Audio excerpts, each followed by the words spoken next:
Good morning, ladies and gentlemen, and welcome back to Buffalo, New York. I'm Gordon Cepuran here with SpeediCast and Carl Cepuran as we get started on the second day for the Buffalo Short Track Championships and the second day of the Heartland Racing Series, as that'll be ongoing throughout the season. Morning, Carl. Morning, Gordon. How are you today? I'm doing all right. Had a nice little nap after yesterday. Had some soup and back here at the rink ready to get ready for some more action. Yep. Yeah, I'm impressed by how you bounced back so quickly after a long day like yesterday. It definitely helps being a little bit more experienced in our first year. I'm not quite sure I could have handled it this way. It's definitely a lot different when you have to travel 9 hours to get to your racing destination, as in our first year we were only going about an hour and then probably 3 hours for nationals in Madison that year. So definitely a little bit different, but nothing we can't handle. Mm-hmm. Learning from experience to be more efficient. So that's what it's all about, especially out there on the ice.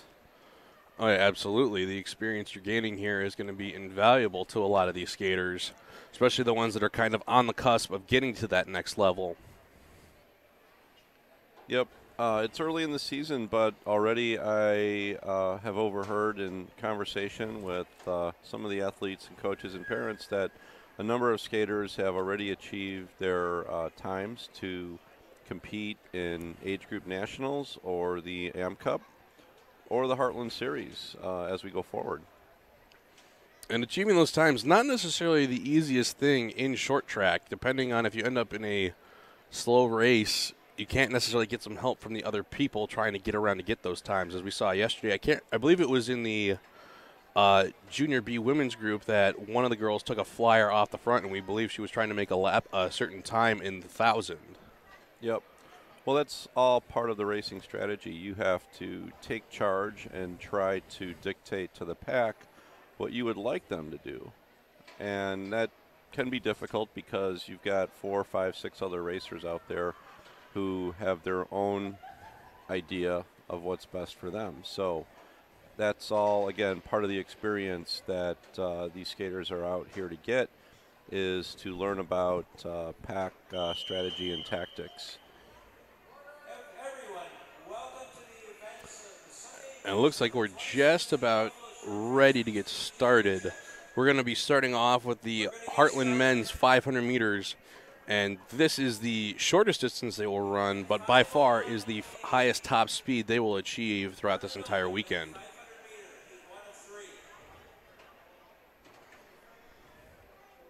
Yep, since the track is 111 meters, the skaters will be starting on the opposite side of the finish line, and they will skate 4.5 laps through to the finish. 4.5 times 111.12 equals 500.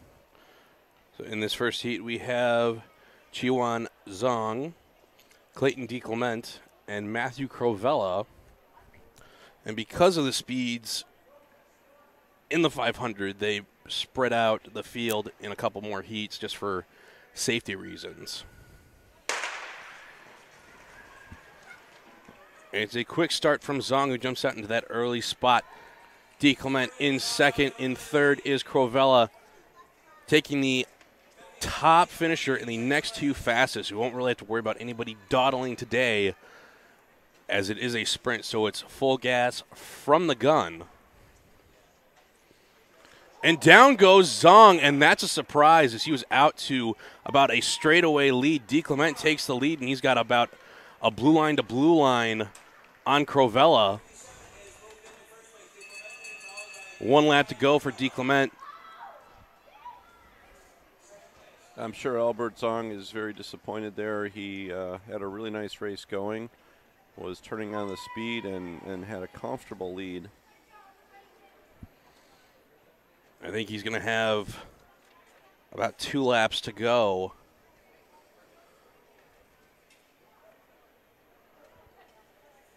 Unfortunately, with the fall, it pretty much takes him out of contention to even qualify as one of the next 2 fastest besides the winners of each heat to go to the A final. It could even take him out of the B final. Not as many points, but some sort of consolation to at least make the B final and be close. He'll probably end up in the C final just based on his time. And strange to see that fall from that spot in the corner this early in the day. Yeah, it's possible that the ice at this stage of the game could be a little brittle. They just put down one track of water on it. The water does a number of things. The main thing it does is it softens up the top layer of ice so that it's not so brittle, and the skater can establish a really good connection, get some really good grip with that ice. And who knows, he may have just caught a bad patch of ice. Again, very unfortunate, very disappointing. However, in a competition like this where there's 4 events that you can earn points in, and it is short track, anything can happen to the other competitors as well. Generally, if you're skating well in the other events, it's not going to cost you. Zong has the lead after 2 distances with 2 commanding first place finishes. So hopefully he can scrape together a few points in the final that he ends up in, and then come out strong in the 4th distance. And if he wins that, he's pretty much got a good lock on the overall title for this meet. Now we're going to get into the second heat. We've got Andrew Kim, Sean Kim, Henry Middlebrook, and George Willock.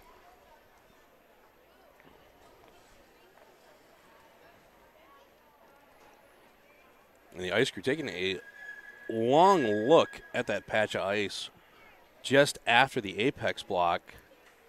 Yeah, well, they're going to take their time and really make sure that they've got any type of breakaway or hole caused by the ice breaking away patched up, because the apex is that point on the track where the skaters are applying maximum pressure to the ice, and if there's any issue with the ice there, it can continue to give the skaters problems. So it's good to see that they're taking their time and making sure it's as in good a shape as possible before we resume.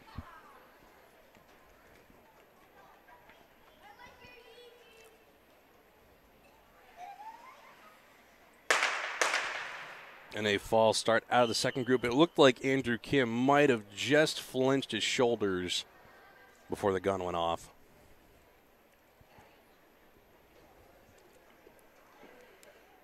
Yep, once the starter gives the ready command, the skaters must go down into their start position, and there can be no movement at all, either of the skate on the ice or of any upper body part.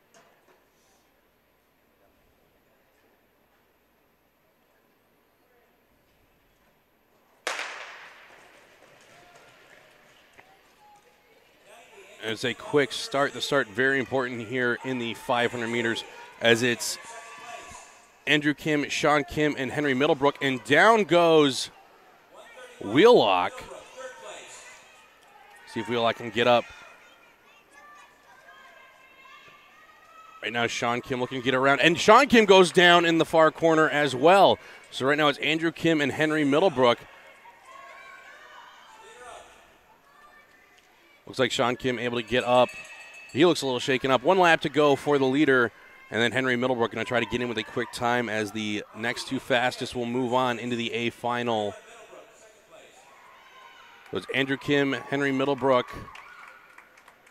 and Sean Kim able to skate away, as well as George Wheelock.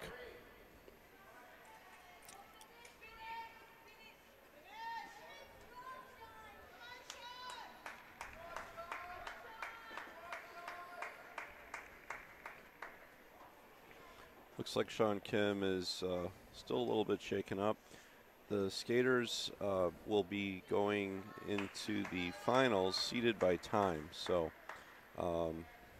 it's important to get up even after a fall as quickly as possible. It may get you moved up to even the second to last final if you can.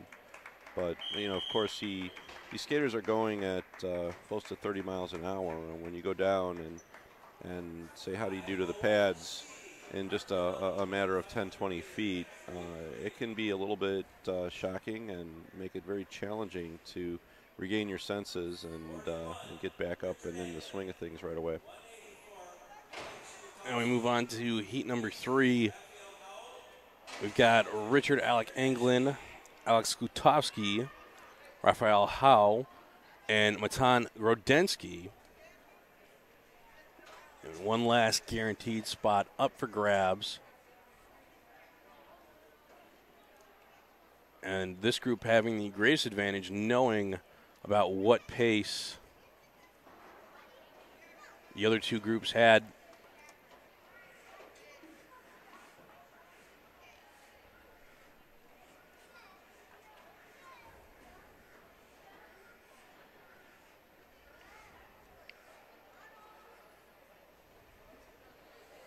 Yeah, it helps definitely to go in the last heat knowing what you need to get to move on to that A final. Although in the 500, it's not quite as much of a help as it is in the longer races because you're pretty much committed to going all out. So sometimes when you see the first group of guys throw down some really great times, it can actually crank up the pressure on you a little bit more and you know, maybe force you to go extend yourself beyond your limits of control. And you know, in addition to the maybe the ice breaking away, you know, just not having great form, great technique, and losing that control when you're going 30 miles an hour on a blade that's a millimeter wide, that can spell the difference between staying on your feet and going down.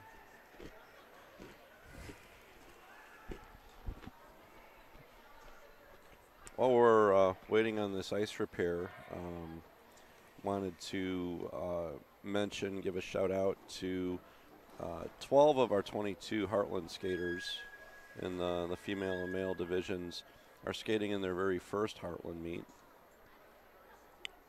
And on the men's side, Matt Cravella is one, Matt Grodensky is another, Raphael Howell is also in his first Heartland, as are the Kims, Andrew and Sean.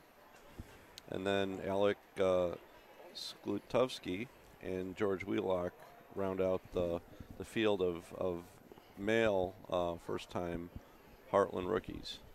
It's great to see such a great number, a large number out here participating for the first time. The Heartland Series is a stepping stone to the AM Cup and national competition, and it tries to bring together the best skaters in the region to test one another and push one another in competition. Looks like ice repairs have been made.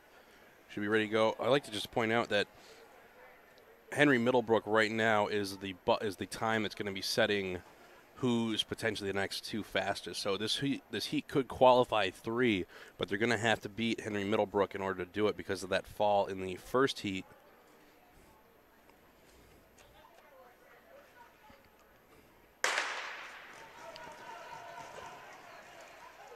And off to a quick start. Raphael Howell able to come from that third spot and battle for the lead right away, but he gets pushed off by Richard Alec Anglin. Slotting in behind in third is Howell. In fourth is Grodensky.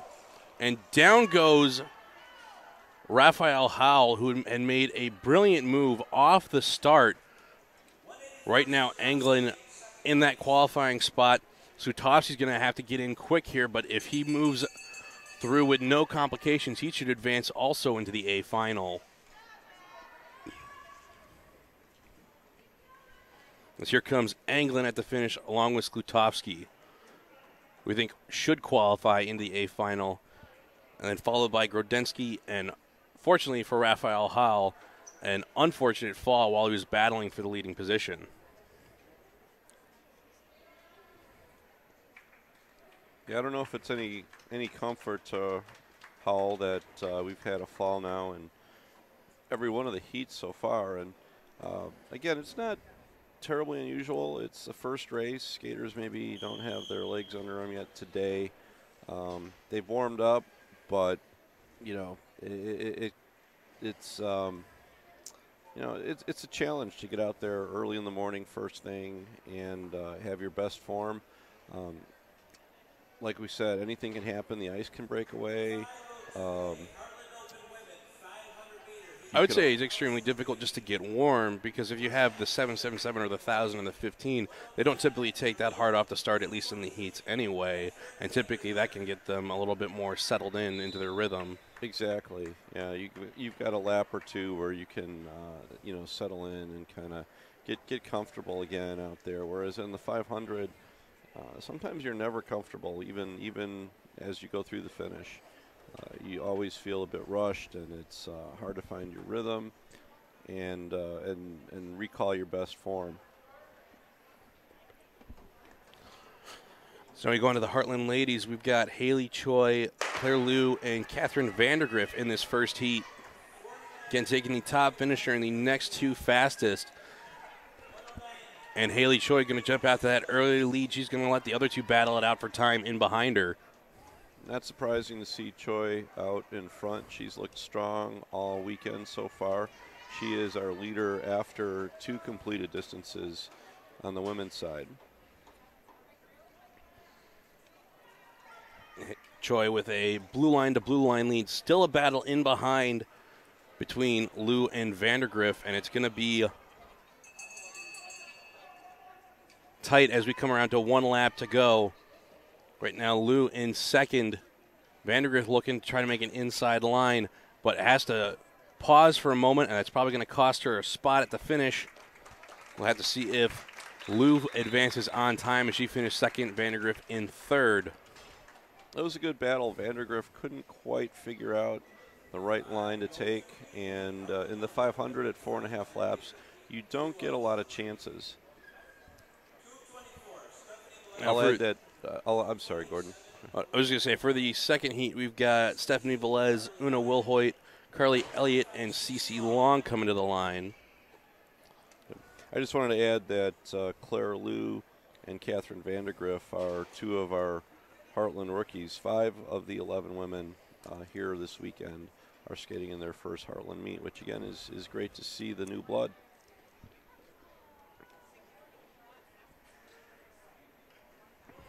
And it's the farthest East Heartland meet on the season, so we're getting a lot of clubs, or what we would consider the East Coast area, being from Chicago.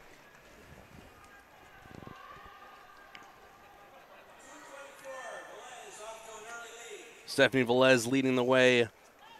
In second is Una Wilhoit. In third is Carly Elliott, and in fourth is Cece Long. Velez trying to get away from Wilhoit, but Wilhoit not letting her get too far out of reach just yet, but she does have some ground to make up.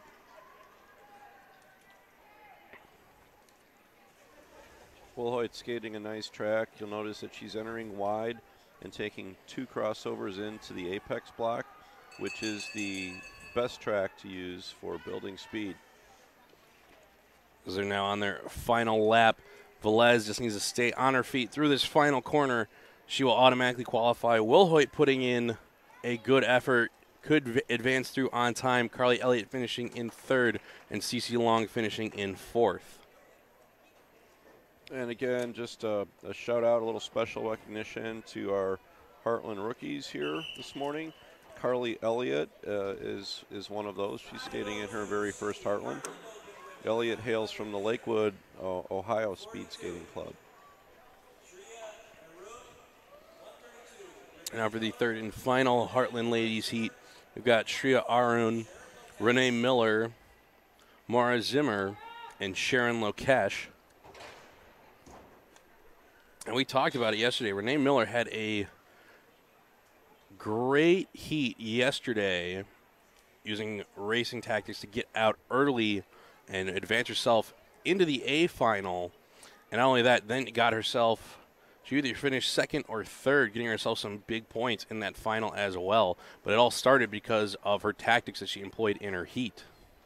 Yeah, she's certainly skating this weekend like she's on a mission.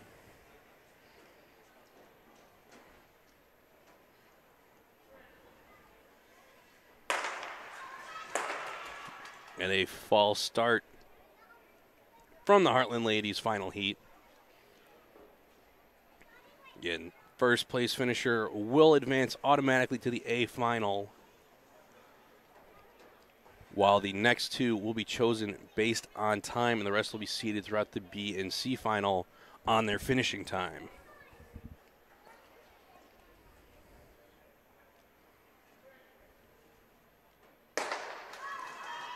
And they're off, and it's going to be Shreya Arun jumping off the front.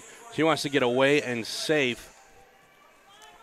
Let the rest of the girls battle it out in behind for that time spot. And there goes Renee Miller with the great inside line. Following through is Sharon Lokesh.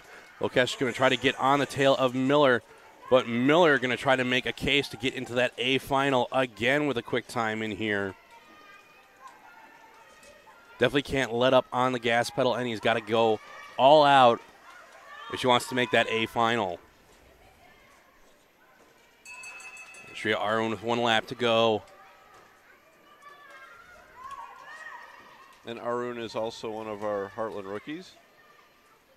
She's not skating like a rookie. She's skating like a experienced athlete there. And Renee Miller, they're skating all the way through the line. You can tell she's trying to advance through on time, because typically in heats we don't necessarily always see that when there isn't time spots on the line. Right, as you noted, she's on a mission this weekend, and she's from the United Capital Blades Club, which is coached by Coach Lee, and they tend to be a very well-disciplined, well-coached group of skaters. Now we go on to the junior AB men combined 500 meters. We got 2 heats. In this first heat, we've got Nathaniel Casson, Hira Hansen, Kenneth Lim, Isaac Turkstra, and Gavin Hall. Taking the top finisher and the next 3 fastest to move on into the A final. Others will be going to the B final.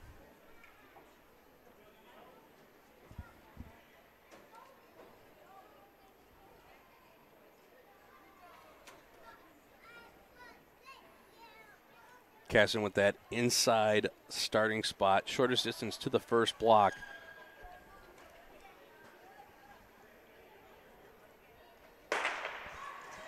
Yeah, in the heats, that spot is typically determined by the luck of the draw. The computer seeds the skaters into the start position. And Casson leading the way. In second is Hira Hansen. That's Isaac Turkstra, who just went on the inside, and then he gets passed back by Kenneth Lim. And then Gavin Hall in 5th. And then down goes Kenneth Lim in that far corner. And now Nathaniel Casson safely in the lead, just needs to make sure he gets to the finish line. 1 lap to go. And then Hira Hansen trying to get in with a quick time to advance on into that A final. And it looks like he could do it right here, or at least make it tough for the second heat to bump him out.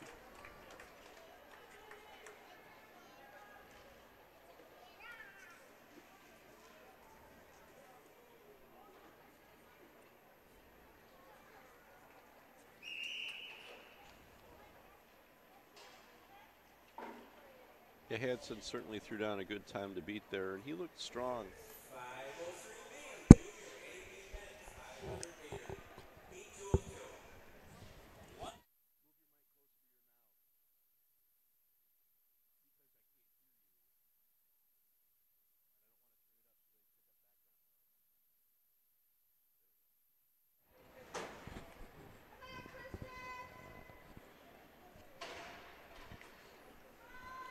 We've got Heat 2 of the AB combined men. We've got Joseph Hatcham, Christian Ladegaard, Clyde Gill, and Jacob Stainbrook. Before they take off, it looks like we have another ice repair in process here.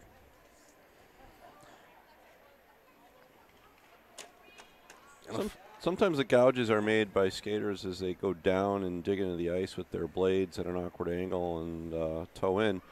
Other times, again, it's caused by the ice actually breaking away under the skater's blade because of the pressure they're putting down into the ice as they go around the corner and push off. Looks to me like and that wasn't a terribly awkward fall. I mean, it seems like with the number of falls so far in these 500s, it almost seems like the ice is a little bit brittle this morning, which can be expected when it's been sitting all night and it's cold. It's at its coldest. There aren't people in the building yet for very long to warm up the air temperature, so you get the combination of the cold air with the cold slab of ice and not much water down yet because it's early in the meet, and that can create some brittle conditions. Looks like the officials signed off on the patch job as we're ready to get this second junior AB men 500-meter heat underway.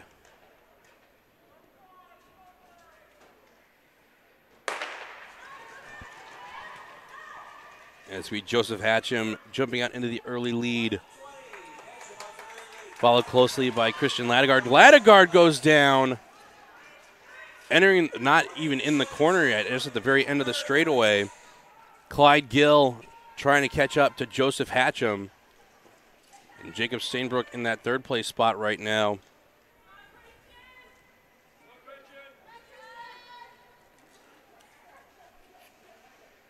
Joseph Hatcham right now just at cruising speed. Needs to be wary of Clyde Gill as they've got one lap to go. Don't want to give up that guaranteed spot to advance through. Don't want to leave it to time, as it will be Hatcham in first, Gill in second, Stainbrook in third, and just waiting on Ladegard to cross the line after a tough fall. Yeah, and on that one, that was a fall well before the apex. It almost looked like instead of the ice breaking away, he didn't quite get enough pressure on that edge, and the skate just kind of slipped out from under him. Now we go to the Junior B ladies 500-meter heat. All of them will advance through to the final by giving them two shots at the 500-meter. We've got Ava Fradlin Ryan, Samantha Leventis, and Sarah Crovella.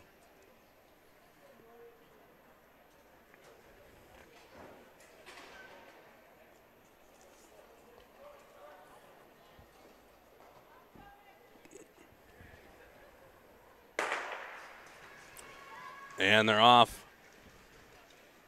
And Fradlin Ryan going to try to break away from the group. Samantha Leventis in second. In third is Sarah Crovella.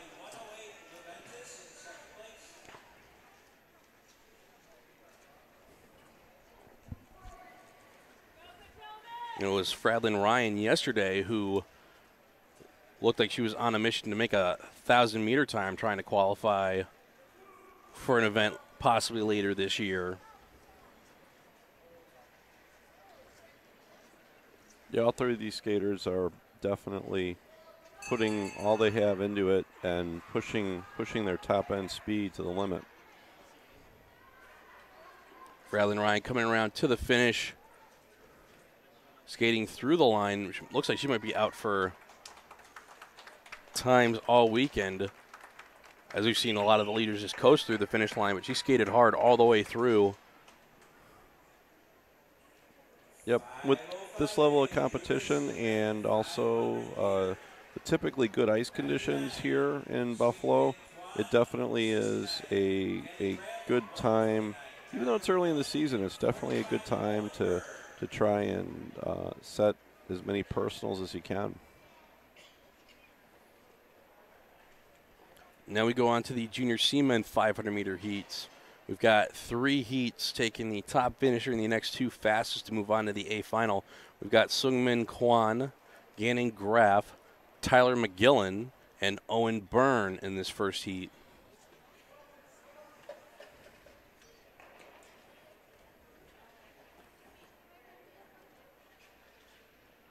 And a false start looked to be on Quan.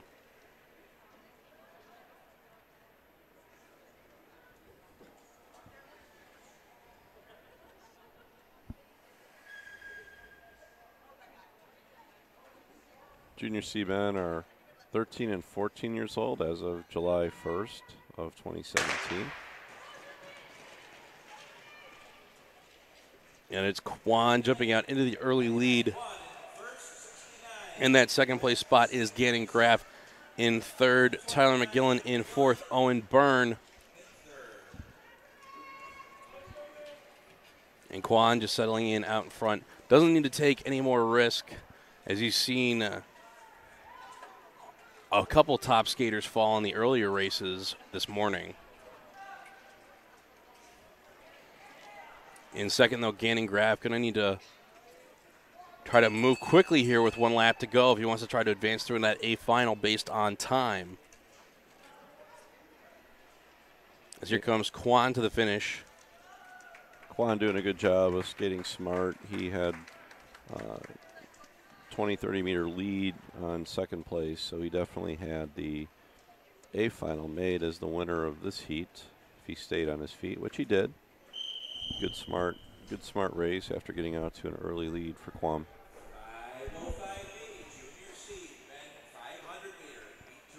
Now I've got the second heat for the Junior C men with Mark Gonzalez, Noah Troutt, Sean Lippa, and Alessandro Topa.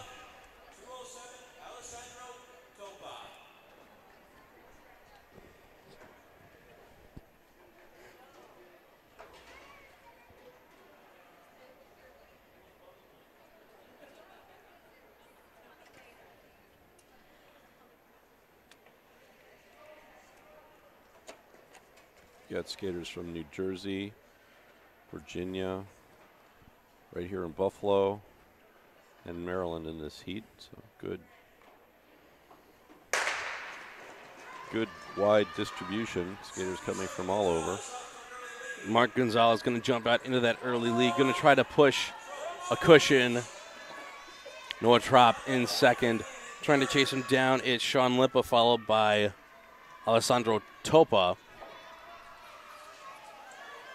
And then down goes Topa, goes right through the water, and have to bust out the hairdryer, and he's going to have to double back if he wants to get in without being penalized, as he does.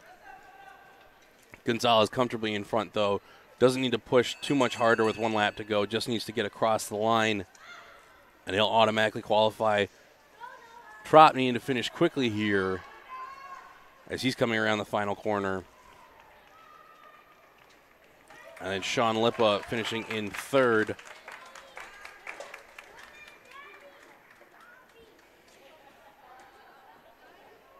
And Alessandro Topa with 1 lap to go after the fall.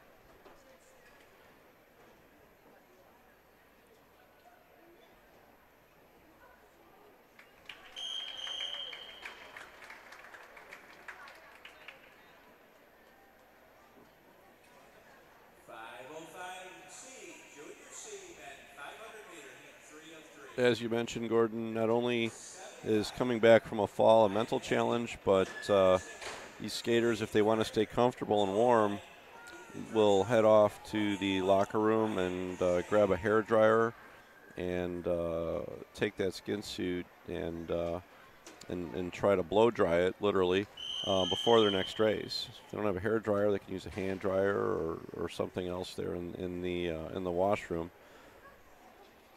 They might have to stand in line this morning after the number of falls that we've had so far. As it has been quite a few falls, and I can confirm there are no blow dryers in the bathrooms, only paper towels, so they might have a hard time. In this third heat, we've got Ryan Hack, Julian Kyle McKeary, Ethan Turkstra, and Ryan Shane as they get charged a false start on the line.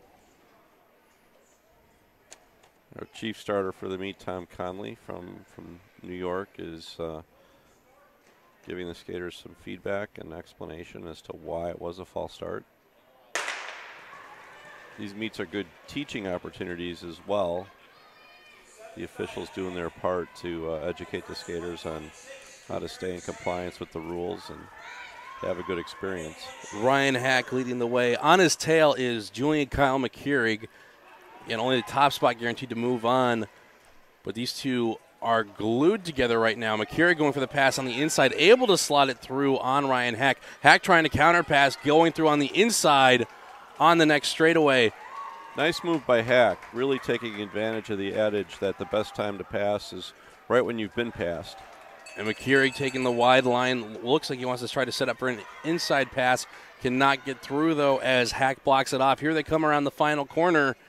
There's going to be a dig for the line, and Hack cuts off the inside. McKeurig's going to finish in second, but a quick heat. I think he'll advance through on time. Really excellent move by Hack there to pass right back. McKeurig is a very athletic skater and was very aggressive there and gets big points for effort and heart trying to set up a pass. Actually made one, and usually when you make a pass, you're just a little bit out of control or maybe going a little bit fast or so that pushes you outside your optimal track, and it is a really good time to try to attack right back if you're the skater who just got passed. And Hack did just that, and it paid off for him. Now we move on to the Junior C Ladies 500-meter heats. We got 2 heats running, taking the top finisher in the next 3 fastest in the A final. In this heat, we've got Catherine Liu, Kayla Gonzalez, Sarah Salvucci, Penelope Romanelli, and Mina Rose.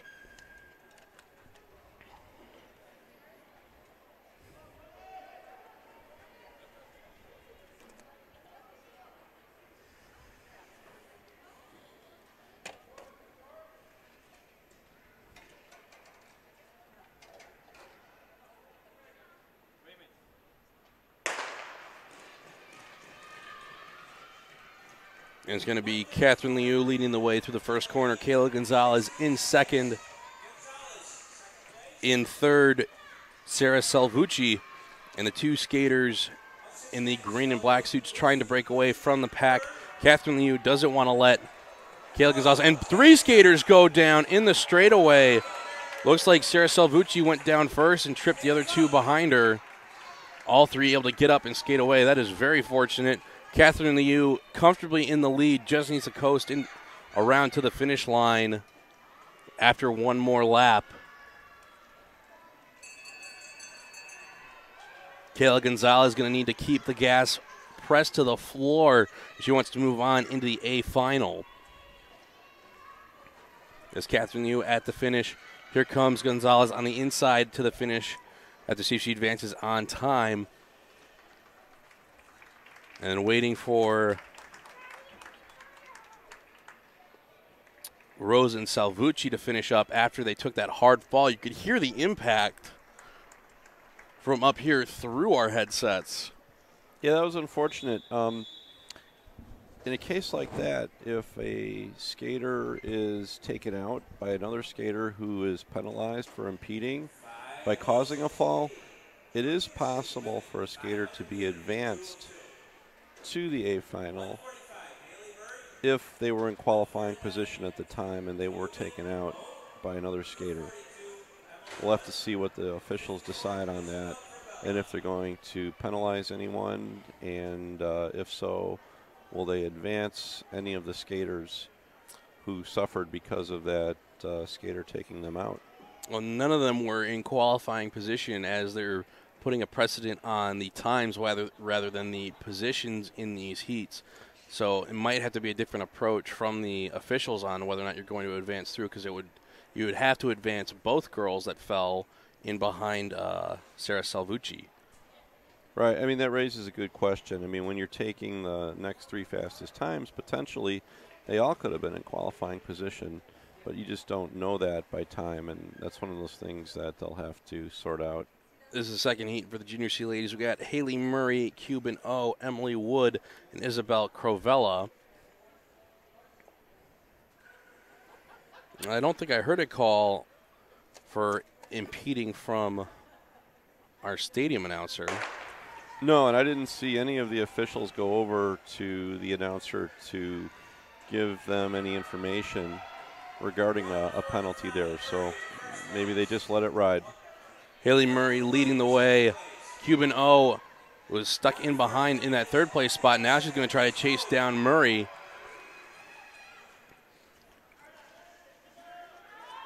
And then O with the pass on the inside on Murray. O doesn't want to leave anything to chance, although Murray finishes in second here. She should qualify because of that fall in the first race. As they come up to 1 lap to go. And Cuban O doesn't look to be in cruising mode just yet. Murray not letting her get too far away, which is a little unexpected when we've seen how dominant Cuban's been this weekend so far. Yeah, she's not leaving anything to chance.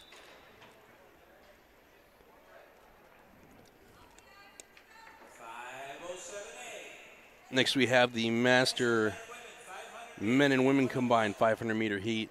All will advance through into the A final. We've got Tim Van Fleet, Henry Withers, Joseph Balbo, Nicole Zayats, and Jen Cola.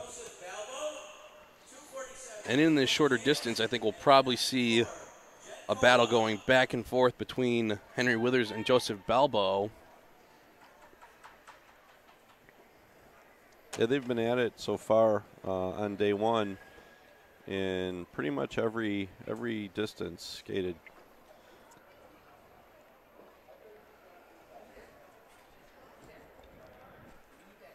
It looks like we might have another ice repair going on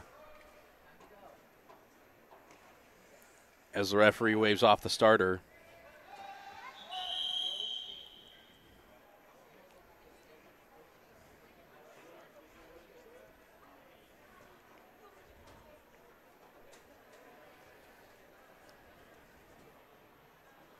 Just in case you're wondering, you're not imagining things if you see the start line moving.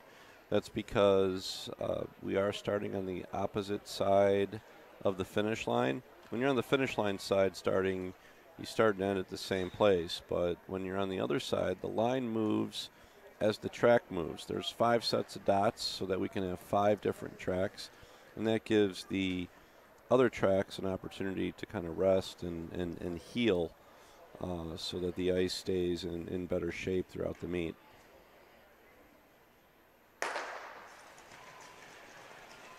And it's going to be Tim Van Fleet leading the way off the start. And Withers wasting no time. He does not want to deal with Balbo at all. He jumps right on the tail of Van Fleet. Nicole Zayats even jumping ahead of Balbo. Balbo going to try for a pass here on the inside. He can't push it through on Zayats. And Zayats kicks the apex block. That scrubs her speed. Balbo able to get the pass on the inside. Tim Van Fleet away off the front. Henry Withers safely in second place. Doesn't have to deal with the brick wall that is Balbo. One lap to go for Fleet. Balbo's building, but I don't think there's going to be enough laps in this shorter distance for him to challenge for second. And Zayats almost pulled off an inside move on Balbo. But he slammed the door shut by taking the tight line on the entry into the corner, and it threw Zayats off.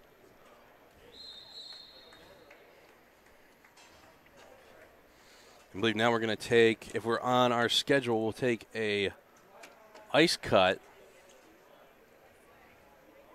But it looks like we're going to forego the cut as they're pulling the Junior D boys out for their 3-3-3. So it looks like we'll press on through at least one more set of heats. These Junior D age class skaters are 11 and 12 years old as of July 1st, 2017. And this is our largest division as we have to run 5 heats. We've got Justin Liu, Alexander Lim, Rory O'Brien, Andrew Lenkong, and Justin Liu.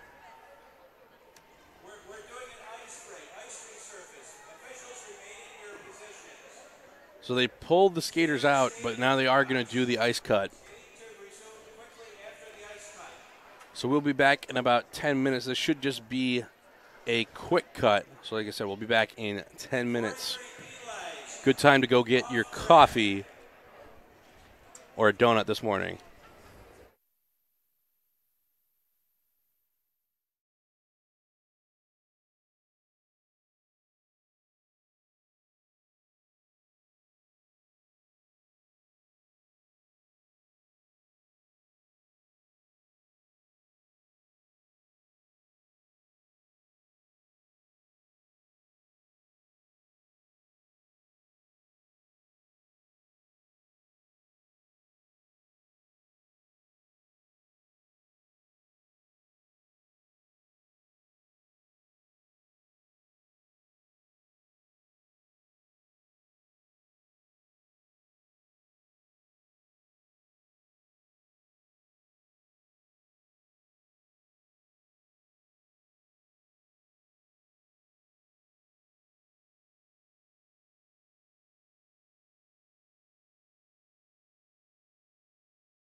Welcome back, ladies and gentlemen. We're about to get underway with the Junior D Boys 3-3-3 heats. We've got 5 heats.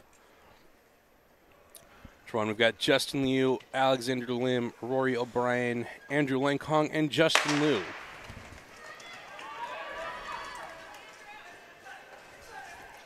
And Justin jumping out into the early lead.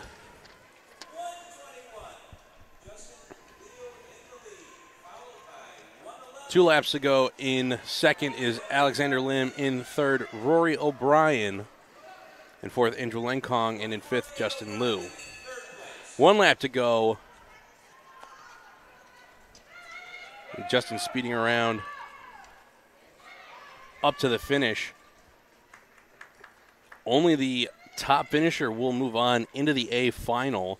Everyone else will be seeded to the other finals based on time. So second place does not guarantee you a spot in the B final through these 5 heats. In the second heat, we have Christian Kim, Pasquale Morales, Sammy Hart-Gorman, Cameron Mason, and Jack Housen. And Gordon, the point you bring up about second place not going directly to the B final is a good one. It really is...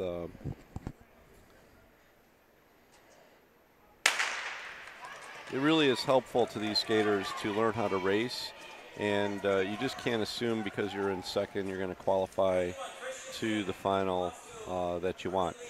It really forces them to treat every race as they're racing the whole field, not just the people in their heat, and so they really have to push it. And that's the whole point of competition, is learning how to skate your best while pushing it. Christian Kim having jumped out to the lead from the get-go. Pasquale Morales in second. In third is Sammy Hart-Gorman.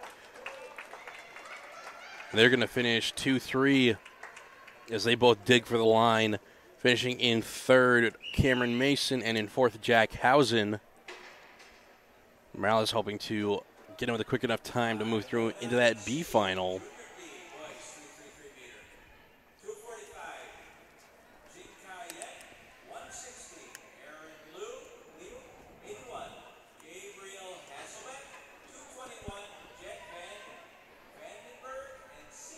In this third heat, we've got Jin Kai-yen, Aaron Liu, Gabriel Hasselbeck, Jack Vandenberg, and Ishan Dixit.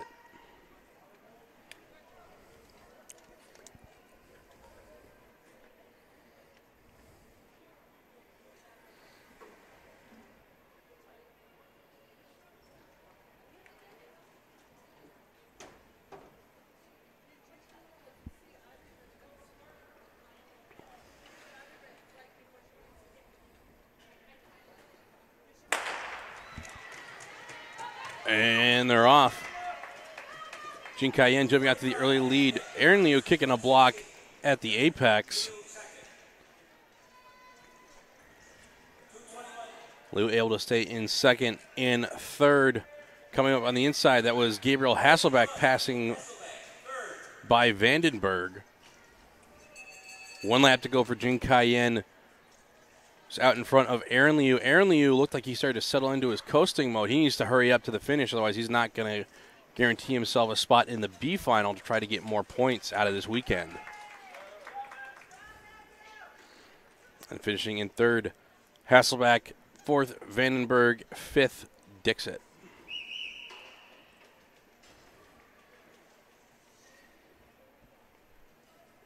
For heat number 4, we've got Carl Tatelli, Matthew Freitag, Chirag Chandnani, Clive Wright, and Mitchell Wilson.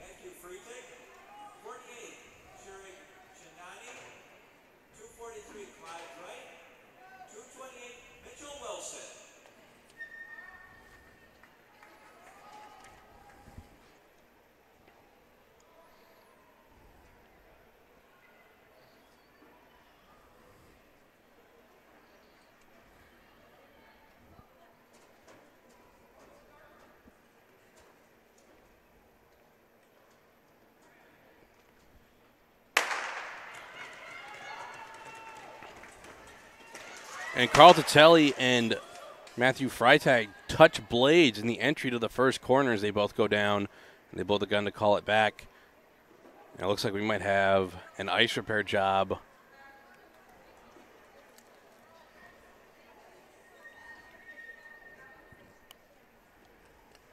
Because the starts can get a little crazy, the rule is if there's contact on the start prior to the apex of the first corner, which is that fourth block at the middle of the corner, the starter has the discretion to call the race back and restart it with no fouls or penalties being called.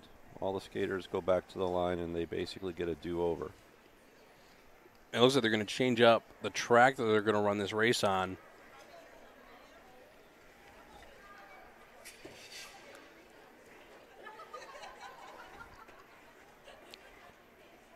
That's the best fix, the quickest fix in the short run is just to move the whole track so the skaters can avoid any ruts or holes that would have been created there by the skaters going down. And because these ruts and these chips get so deep, it doesn't really matter what the Zamboni does. It's not going to shave the ice down to the point where it's even with the bottom of those holes. So you have to fill them in, and even then there's no guarantee that they're going to freeze over in time, even if the Zamboni lays the water down. Typically, they're back out here before the ice has had time to start to even freeze on the top layer. Yeah, but it definitely helps packing it with snow or slush, and then combining that with some water will help it to set up properly and level the surface long before it would normally do so without that kind of attention. Especially when we're this early in our second set of heats. So we still have to run through the E and the F and the novice groups.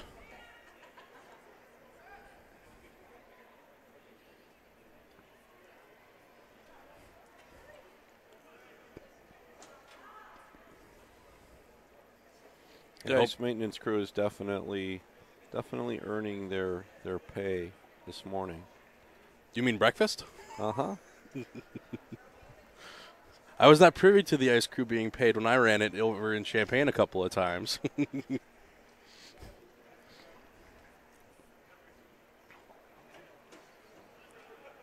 know a lot of these clubs and a lot of these meets are run solely off of volunteers in a lot of key positions. You do have the starters and the referees that are trained and certified, but a lot of everything else is left up to volunteer help. Well, and even the starters and referees are typically not paid. This sport requires a lot of labor to put on an event like this, and it would just be cost prohibitive if they all were earning a paycheck. And that's one of the great things about speed skating compared to other sports. While it takes a lot of people to put on a meet, there is a huge volunteer base of both experienced officials and people who just walked up and joined the sport maybe a couple of weeks ago as the season started, and they're all pitching in to make this possible. Yeah, sometimes you have to be careful if you're new in the building and say you're free to do anything. They might pull you into the timing box before you even have a chance to set down your blanket. Yeah, no, absolutely. You're not exaggerating. I know some people might think that you are, but it is actually one of the better things about the sport too. It is work, but there's a lot of camaraderie, and you get a great front row seat. And very often it has a side benefit in that it keeps the parents busy and keeps them out of their kids' hair, so the kids can have a better experience too. It looks like they penalized Carl Titelli. They let Freitag stay, and we're also missing, I believe we're missing Clive Wright. So I'm not quite sure what the call was on the ice, but Matthew Freitag leading the way. In second is Chan Nani. In third is Mitchell Wilson. But after that long ice repair, somebody's got some explaining to do. Yeah, I don't know if he had an equipment problem, if there was some kind of collision there that maybe caused some damage to his blade. There was no announcement made as to a penalty. They're not required to announce, but they typically have been doing a really good job of getting the word over to the announcer and letting everybody know what call there was, if any.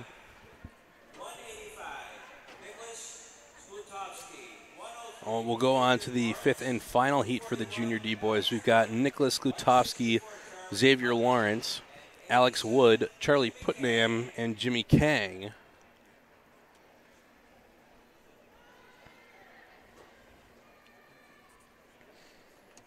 And you brought up, Carl, that if you could be advanced through if you were interfered with. I know the race was called back. Is there any chance that they potentially, because if Carl Tatelli had a equipment issue because of that fall, could they advance him through into the A final, or would he just be seated automatically into the E final? Yeah, no, not for an equipment issue. Unfortunately, there's no compensation in terms of advancement if you have an equipment problem. Even if it was damage, though, caused during that starting sequence? I know we've seen people have damaged blades in the past, and that was enough to advance them through even after the race if they showed it to the referees. Well, no, they wouldn't be advanced. They might have an opportunity if there was an ice repair or they had to search for a piece of a broken blade. They do now have the opportunity to go visit their coach in the coach's box and get a replacement, but they typically won't advance based on equipment. The best you can do is get a reskate. Xavier Lawrence out in the early lead. Nicholas Glutovsky trying to chase him down. Xavier wanting to get away, getting to that A final. 1 lap to go. Xavier taking his final corner. He'll finish in first. Glutovsky in second. It's a battle here for third, and down goes, I believe that was Charlie Putnam. So finishing in third was Alex Wood, in fourth Jimmy Kang, and Putnam in fifth.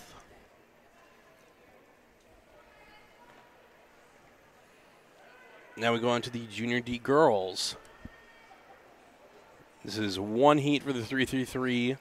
All will advance through into the A final. We've got Charisse Gratton, Carolyn Anderson, Louisiana Stahl, and Sarah Murray.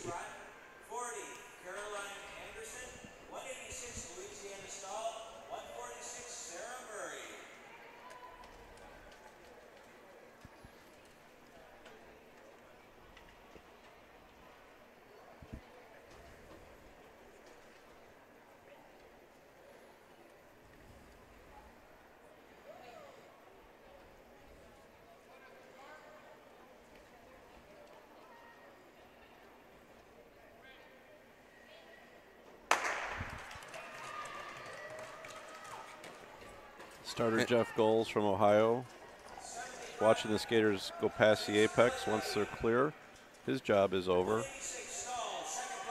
Charisse Gratton in the lead out in front of the pack. In second is Louisiana Stahl. In third is Sarah Murray. In fourth is Carolyn Anderson. 1 lap to go. Anderson trying to make a move up on the inside on Murray, able to put the pass through on the inside.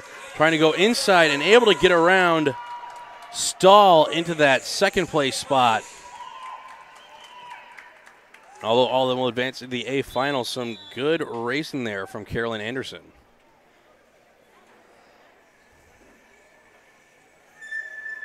Yeah, she had some speed going, and as soon as she saw the door open up and the other two skaters go out just a little bit wide, she was really quick and aggressive to pounce on that open opportunity, and it paid off for her. Next we go to the Junior E-Boys 2-2-2.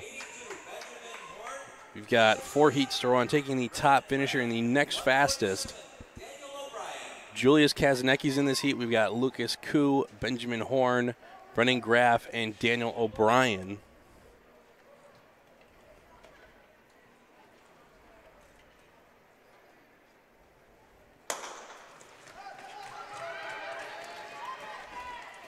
It's me, Kazanecki, that gets the inside line on the corner.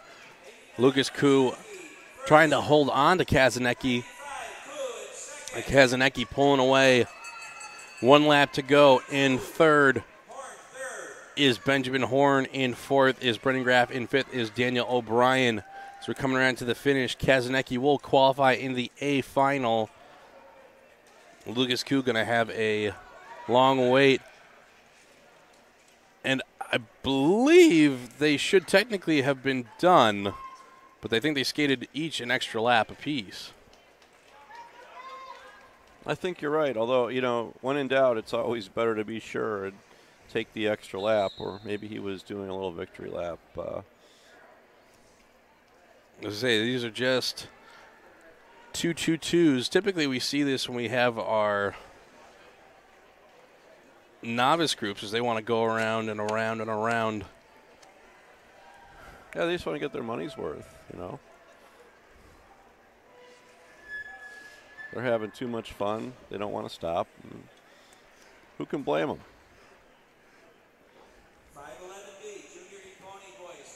All right, now the second heat, we've got Aiden Taylor, Hanson Peck, Jeffrey Liu, Jeremy Sapola, and Christopher Monahan.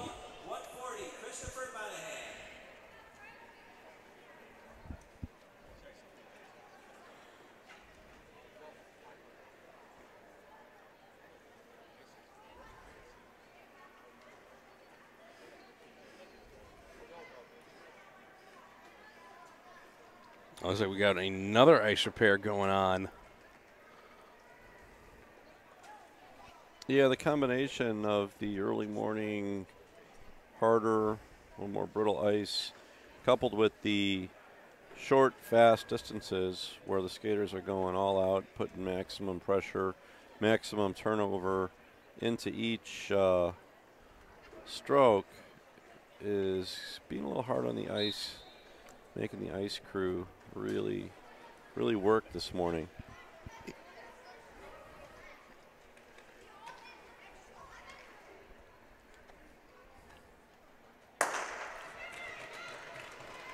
And the second Junior E heat is underway. Jumping out into the early lead is Aiden Taylor. In second is Hanson Peck. In third is Jeffrey Liu. 1 lap to go. Taylor from the Oakville, Ontario club. This is an international heat. And I finish Taylor, Peck, Liu, Sapola, and here comes Christopher Monahan. Peck was mounting a nice challenge there coming out of the last corner, and then his added speed, I think, just kind of caused him to rock back a little bit on his heels and had a little bit of a bobble, which kind of put an end to that rally and assault on first place. If he had one more lap, he probably could have made a case for a better pass attempt in the final corner, but just ran out of real estate.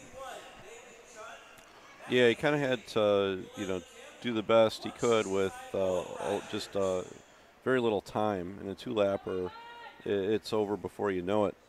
We got Peter Grosclose, Ivan Roldan-Levchenko, David Chun, Yulian Kim, and Owen Rogers in this third heat. It's going to be Grosclose jumping out in the early lead, shadowed by Levchenko. Levchenko going to try to take that wide entry into that corner and try to build back up. He's got 1 lap to go, trying to make a pass go through. In third is David Chun. And Grosclose able to pull away from Levchenko, stumbling, though, on the entry to the last corner, but able to get across the line and guarantee his qualifying spot. Levchenko trying to get that fastest second spot. Finishing in fourth, Yulian Kim. And here comes Owen Rogers up to the finish line.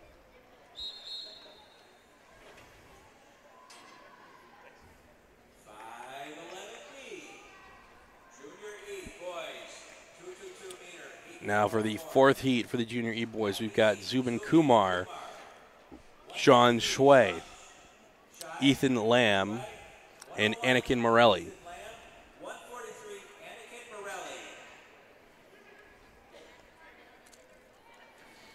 And another patch job Different spot this time on the ice. Yep, sometimes you can get damage when the skater doesn't even go down. They're pushing aggressively, and sometimes they dig a toe into the ice and can take a chunk out just like that. And off the start in the early lead, it's Zubin Kumar. In second is Sean Shui. In third, Ethan Lamb. In fourth, Anakin Morelli. Zubin Kumar trying to pull away from Shui. Shui going to need to give it the full gas on his final lap. And a stumble by Ethan Lamb, able to keep his footing, though. As Kumar crosses the line, Shui, Lamb, and here comes Morelli.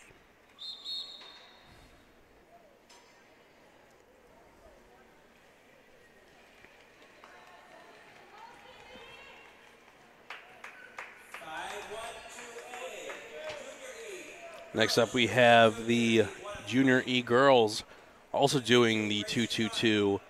We've got 3 heats. In this first heat, we've got Grace Chun, Cindy Jang, Emma Lippa, Violet Nelson, and Morgan Tara taking the top finisher and the next 2 fastest to qualify into the A final. Looks like we have a couple of scratches in this one. 3 on the line, 5 on the card.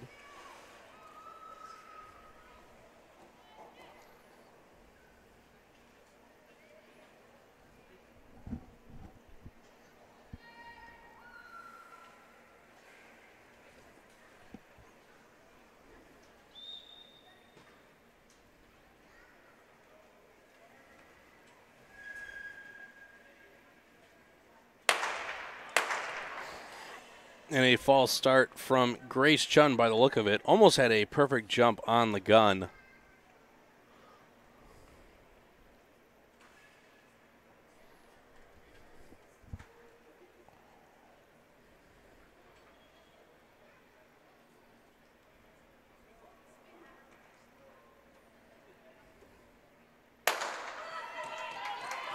Again, the starter taking a little extra time, doing a nice job of educating the skaters on what is a false start and what happens next. Well, it's Grace Chun and Cindy Jang battling out with 1 lap to go. Trying to guarantee that qualifying spot. Here comes Jang around the outside. They're side by side to the corner. Here we go, up to the line. And it was close, but I believe Chun got Jang still at the line. And finishing in third was Emma Lippa. So no show from Violet Nelson or Morgan Tara. That was a nice, bold attempt at an outside pass. Unfortunately, sometimes when you're doing the outside pass, you need more than half a straightaway exiting the corner to complete the pass. Even though it's the fastest track, the outside track means you're skating a farther distance.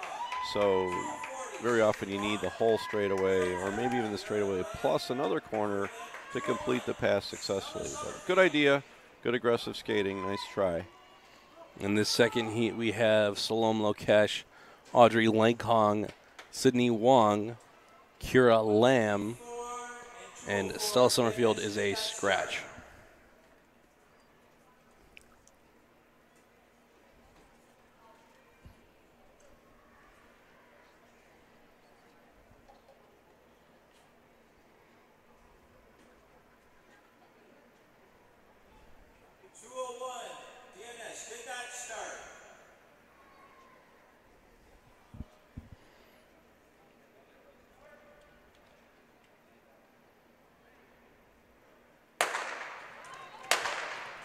And a false start. It looked like Sydney Wong flinched on the line.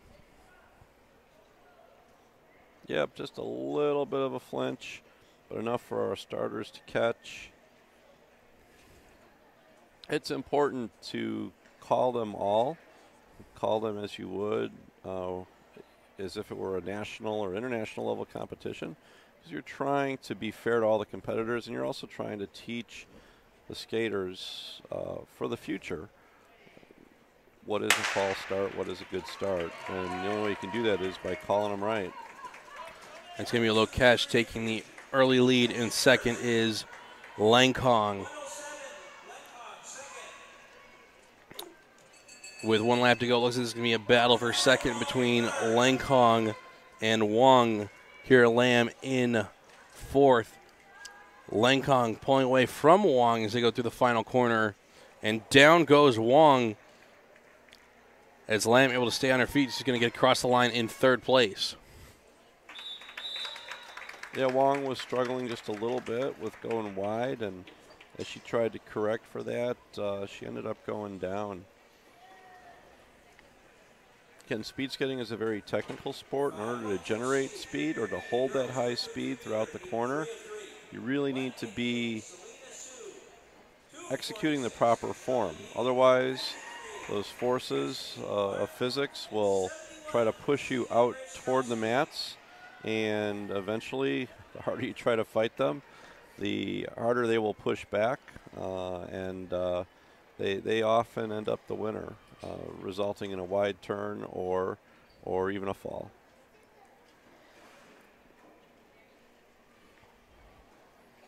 In this final heat for the Junior E-Girls, we've got Selena Sue, Michelle Yee, Cassie Clark, and Zeta Gretzkowski. And jumping out to the early lead, it's Selena Sue. In second, Michelle Yee. 1 lap to go. Yee going to try to set up on Sue. It looks like it's probably going to come down to the final corner as Yee tries to go inside but can't get through on Sue. Here they come for the line, and it's going to be Sue Lee. And here we have Gretzkowski finishing in third and Clark in fourth. Yeah, again, with just 2 laps, these shorter distances, there aren't many opportunities to try a pass. He tried very hard 3 different times to pull an inside pass off, and she just couldn't quite generate the speed she needed to seal the deal.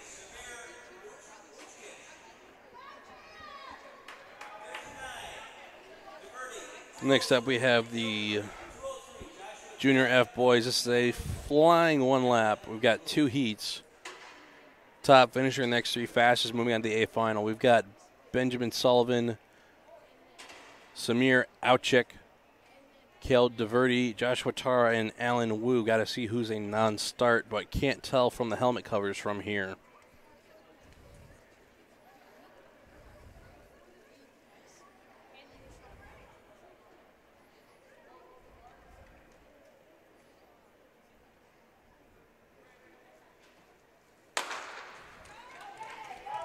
And their opposites, Sullivan leading the way, followed by Auchik, and finally by DeVerde.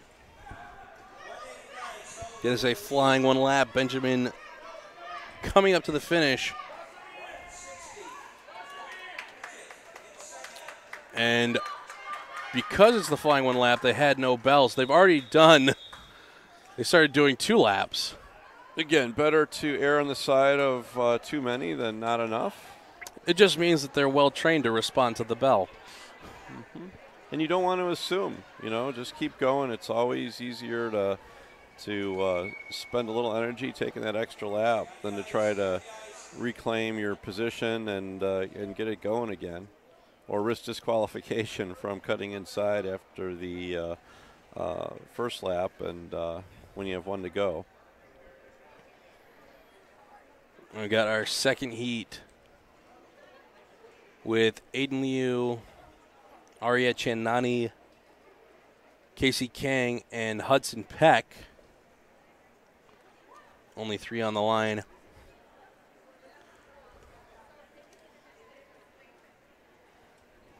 Yeah, this is a 1 lap race, but they get so tuned into hearing the bell for that final lap.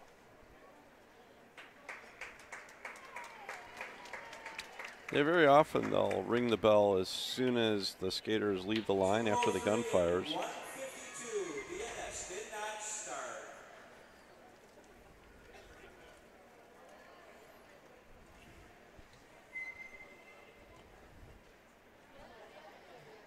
Looks like we had the wrong group out there. I think you announced the right names, Gordon. Did we have the last group thinking that they had been called back to the line? I think I saw the helmet cover of Outchick. Yeah, possibly. And now they get the bell right this time. Leading the way is Chan Nani. Trying to make a pass on the inside is Aiden Liu. It's going to come down to that final corner. See if Liu, he's going to go for the inside. And Liu's going to get through on Chan Nani. So it's going to be Liu, Chan Nani, Kang, and Peck in that order. Did a nice job, Liu did, of setting himself up, putting himself in position to win. It took a little help from Chernani to swing wide, but that very often happens in these shorter distances where the skaters are going all out.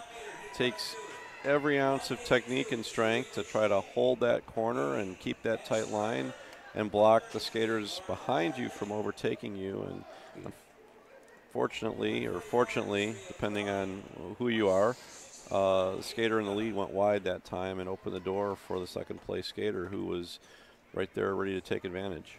We got the Junior F girls heats for the flying one lap. We got Serena Sheen, Addison Hartman, Lauren Lee, Azria Morelli, and Avery Dunham taking the top finisher and the next three fastest. Leading the way, it's Sheen, Hartman in second. And here comes Lauren Lee trying to come around the outside. But Hartman able to beat her to the line. Finishing in fourth is Azria Morelli. In fifth, Avery Dunham.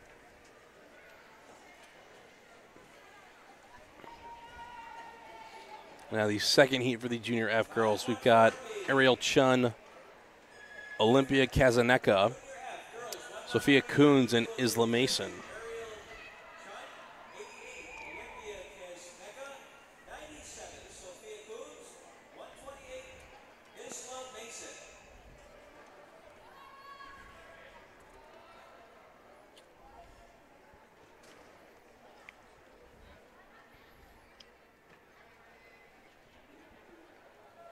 Good to see we have a full heat in this one. I know in the last couple of age groups we seem to have lost a skater or two to a did not start.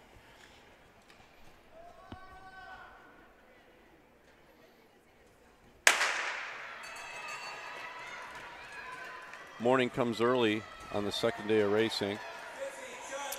Chun leading the way, Kazaneka in second, Coons in third, and Mason in fourth, and they'll finish in that order.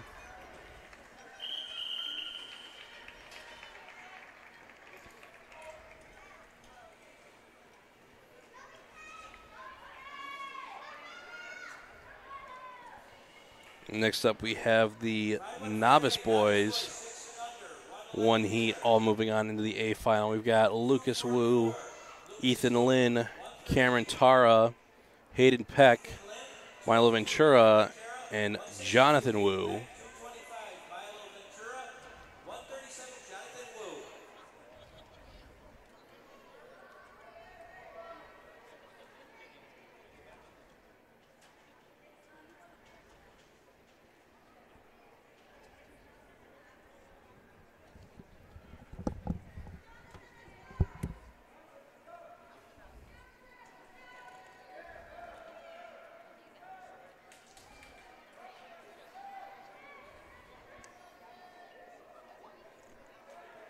Looks like they're waiting on Jonathan Wu.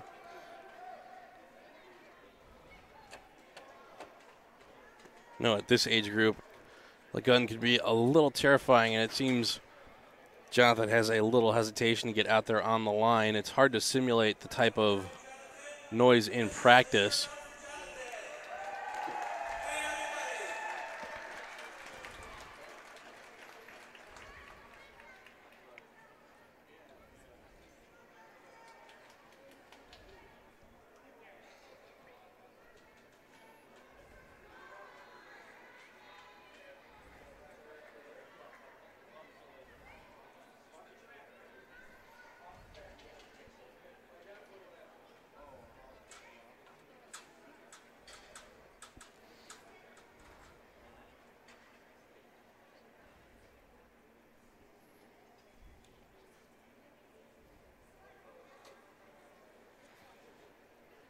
See if the referees can get Jonathan lined up. And sometimes in these younger groups, they aren't quite used to the gun yet. You'll often see them covering their ears at the start line.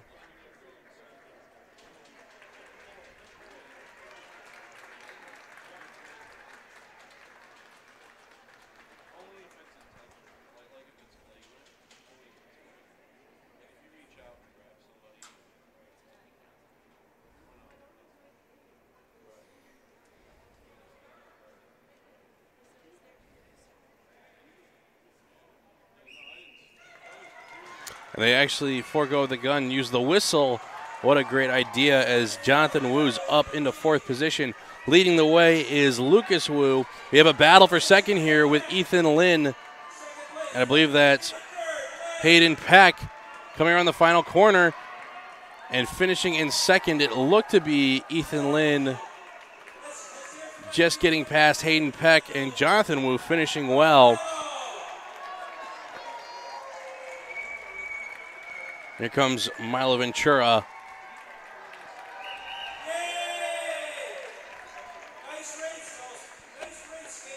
Nice adjustment by the referees and the starting crew.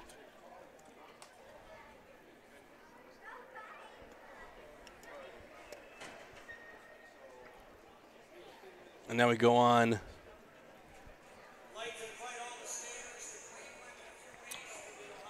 to the novice girls 100-meter one lap. We've got Bryn DeVerde and Madeline Coons, who had a great battle for the last race of the day yesterday.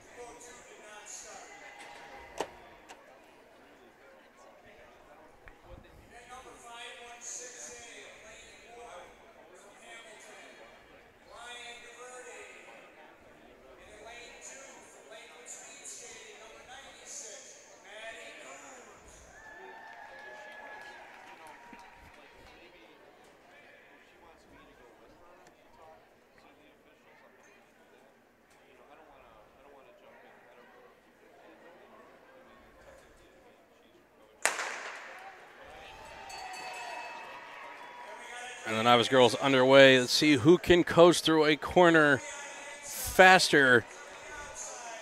Right now DeVerde's got the inside line. Coons, though, trying to build up some speed in the straightaway. Coons was gliding better in the corners yesterday. They come around the final corner, but DeVerde taking the tighter line. Here they come up to the finish. Shuffling is Coons. It's going to be close, and oh my gosh, it's too close to call again between DeVerde and Coons. And with that, I think we're going to head to a resurface break.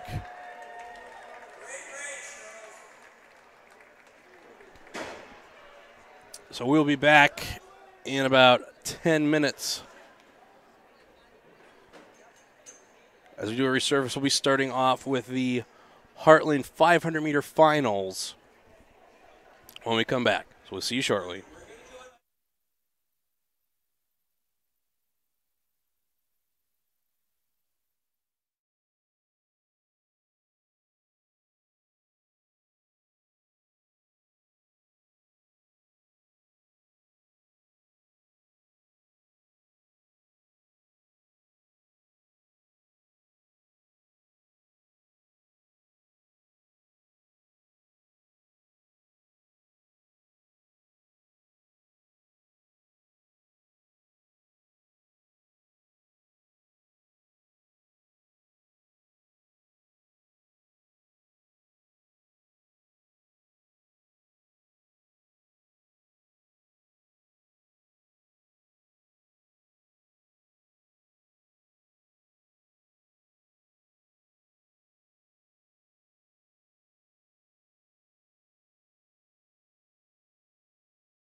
Welcome back, ladies and gentlemen. We're going to get started with the 500-meter final, starting with the Heartland A final.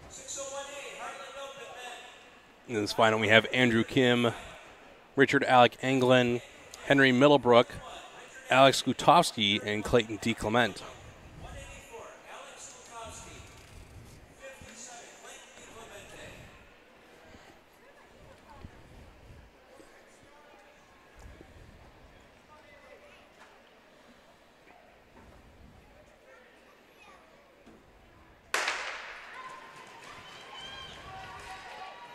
And a slight stumble, but Richard Alec Anglin able to get into the early lead over Andrew Kim. In third is Henry Middlebrook. In fourth is Skutowski. In fifth is D. Clement. Andrew Kim able to close the gap down on Anglin.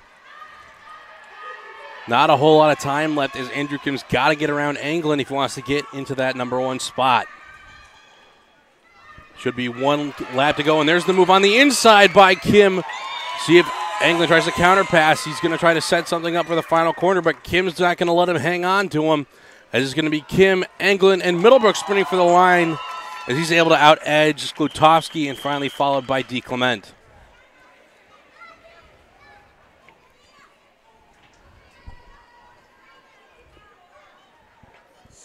Next we have the B final with Matan Grodensky, Matthew Crovella, George Wheelock, Chiwan Zong, and Raphael Howe.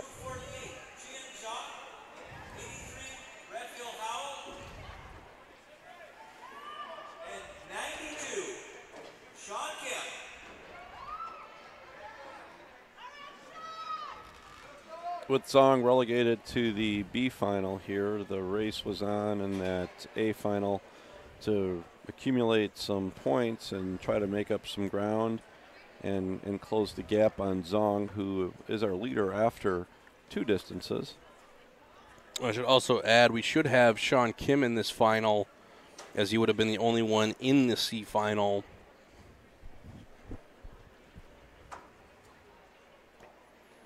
So we're going to put 6 on the line. It's going to be chaotic for a 500 meter.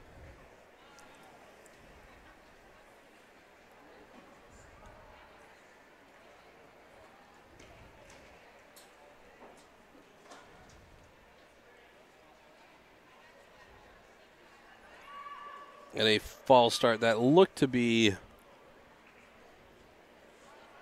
Zong trying to get that early jump because he's starting from that fourth place spot on the outside. Yeah, sometimes it's tough to tell if a skater is drawn off. There might have been some small movement by one of the other skaters and he was just reacting. We really don't know at this point.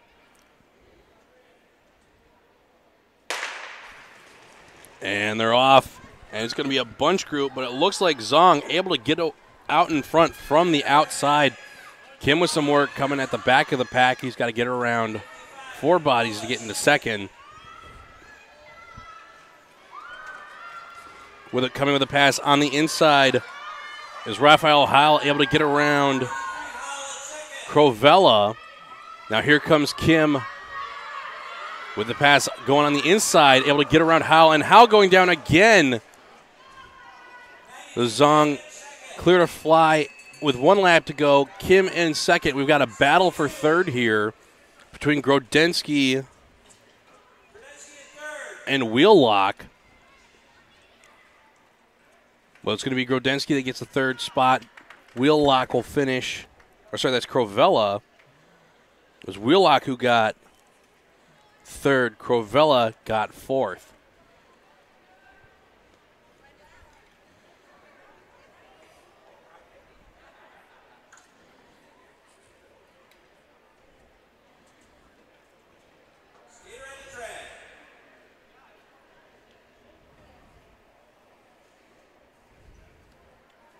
Tough break for Raphael Hall, falling in back-to-back 500s in the same corner.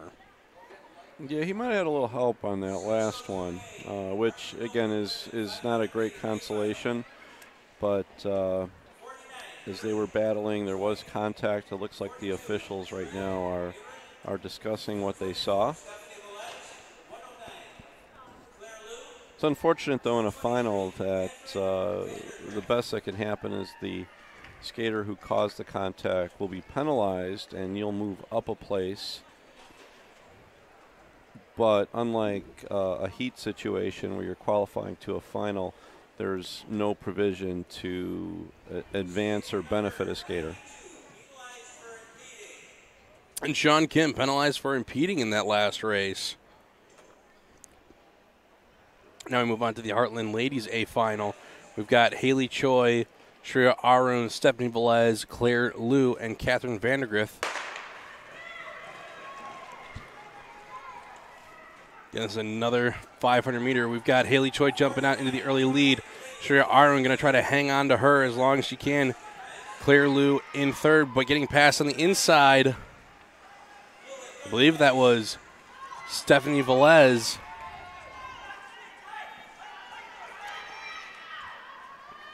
Arun hanging on right to the coattails of Choi, not letting her get away. Yeah, Arun has a nice draft going, and that's going to help if she decides to set up a move. 1 lap to go. It's a battle for first between Arun and Choi. Arun going to have to try to set something up for the final corner exit. As here they come to the line, Arun goes wide. Choi expected to go inside. I still think Haley Choi got it on the line, but a good race by Arun. Did not see who ended up coming up with third out of the back group of 3.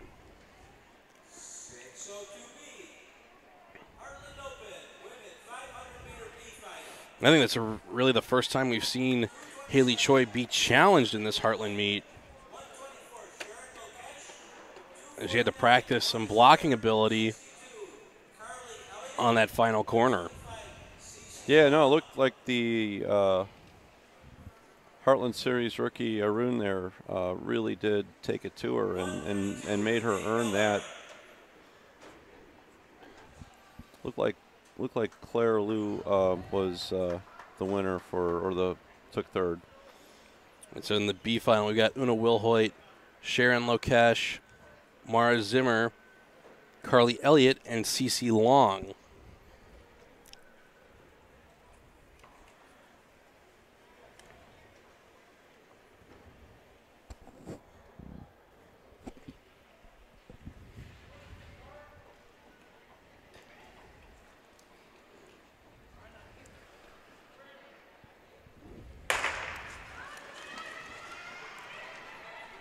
It looks like Una Wilhoit able to get through into the early lead on the first corner. In second is Zimmer. In third is Lokesh. It'll be interesting to see in second. Zimmer is quite adept at blocking, and she might create quite the traffic jam behind her. And there goes Miller trying to launch an attack, going wide through the corner. Able to move up in that fourth place spot. She's thinking about trying to get around, and she's taking the wide line as Lokesh was blocked off by Zimmer. So Renee Miller having a great set in the finals so far this weekend. Yeah, Miller had the right idea going wide and also attacking on the outside while Zimmer was being attacked on the inside by another skater. So it would be Wilhoit, Zimmer, and I think. I'm sorry, Miller. Sorry. Miller. It'll be then Zimmer. I think Zimmer hung on for third, putting on a blocking clinic. She had 3 behind her and did a really nice job there of holding them off. Good combination of speed along with maneuvering, controlling her track to keep it difficult and keep the pressure on the other skaters trying to pass her. I was going to say, I wasn't going crazy. They had Miller on the C final sheet. I was looking over there. I was like, I know it's there. All right, now we go on to the AB combined men 500-meter A final with Nathaniel Casson, Joseph Hatcham, Hira Hansen, Clyde Gill, and Jacob Stainbrook.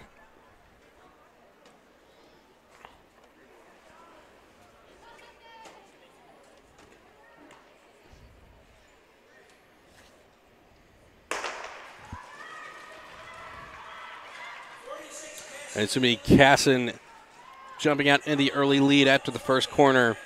In second is Hatcham. In third is Hira Hansen. In fourth, Clyde Gill. In fifth, Jacob Stainbrook. Stainbrook's first A final on the weekend. Casson trying to push his advantage on Hatcham. Does not want to let him get back within striking distance. And Hatcham's got to worry about Hansen trying to come up behind him and maybe spoil the party for second place.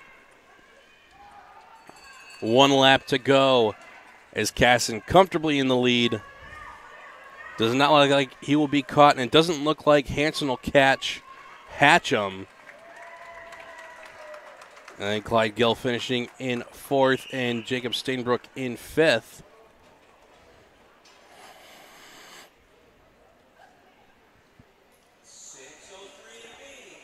In the B final, we have Isaac Turkstra, Christian Ladegard, Gavin Hall, and Kenneth Lim.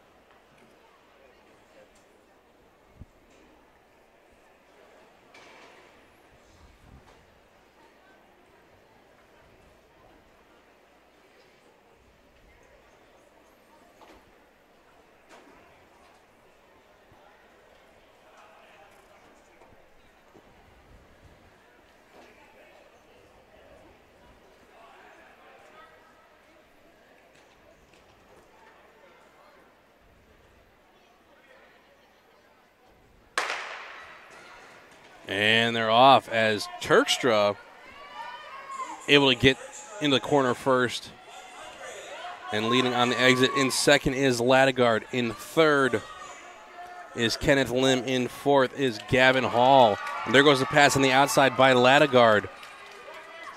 And Lim trying to set up a pass, get around right now. Ladegard's getting away from both of them.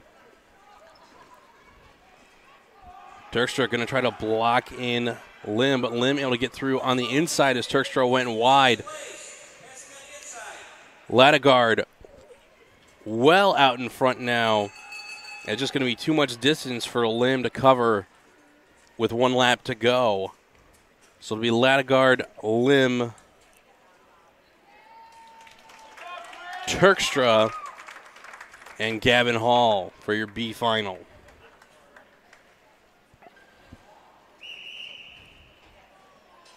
Next we have the Junior B Ladies A final with Ava Fradlin Ryan, Samantha Leventis, and Sarah Crovella.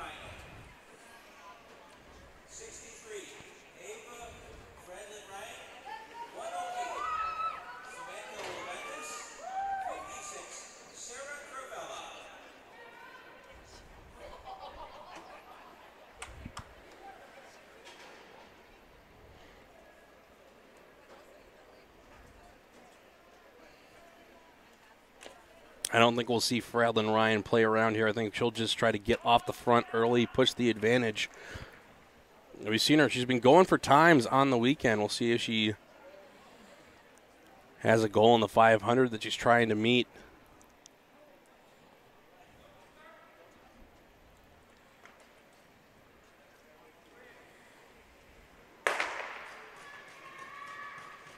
And they're off. And no nonsense from Fradlin Ryan.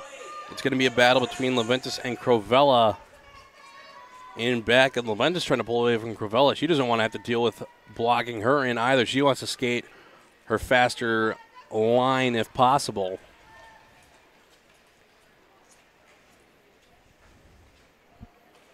It's Fradlin Ryan out in front, skating hard. Samantha Leventis in second. Sarah Crovella in third. And 1 lap to go for Fradlin Ryan.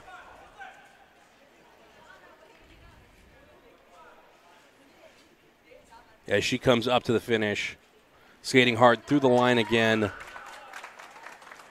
There goes Samantha Leventis, and here comes Sarah Crovella. Fradlin Ryan looks really strong. She's been aggressive in every race that she's had, and she's doing it with power.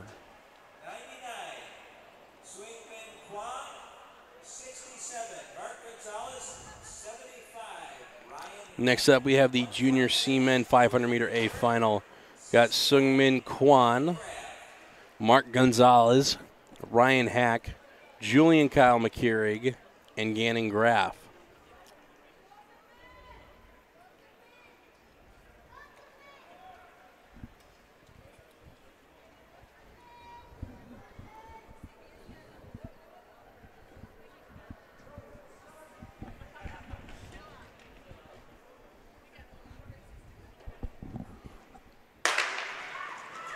And they're off. Quick start out of Kwon. Into second is Gonzalez. In third, Ryan Hack. In fourth, Kyle McKeurig. And down goes Gonzalez.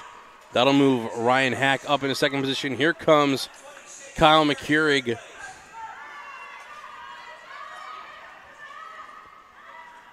It's going to be a battle for second. Hack trying to hold off McKeurig. McKeurig trying to set up a move, and he ends up sitting too far back and sends his heels out from under him. So it's going to be Kwon coming up to the finish as he will win the A final.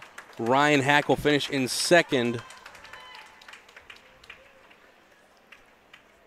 Finishing third was Gannon Graff. Fourth, Mark Gonzalez. And Julian Kyle McKeurig will finish in fifth after a hard fall. And they're going to go check out the corner, make sure the ice isn't too badly damaged. Yeah, Kyle McKeurig was setting up to make a pass there. Then he decided to go switch his track from an inside pass to an outside pass. And I think he just switched a little too quick. And even for somebody as agile and as athletic as he is, it just was a little more than he could handle. And unfortunately, he went down. And you know, we missed seeing a great battle there, and seeing if he was going to be successful or not with that pass. Next in the B final, we have Noah Troutt, Tyler McGillen, Ryan Shane, Sean Lippa, and Ethan Turkstra.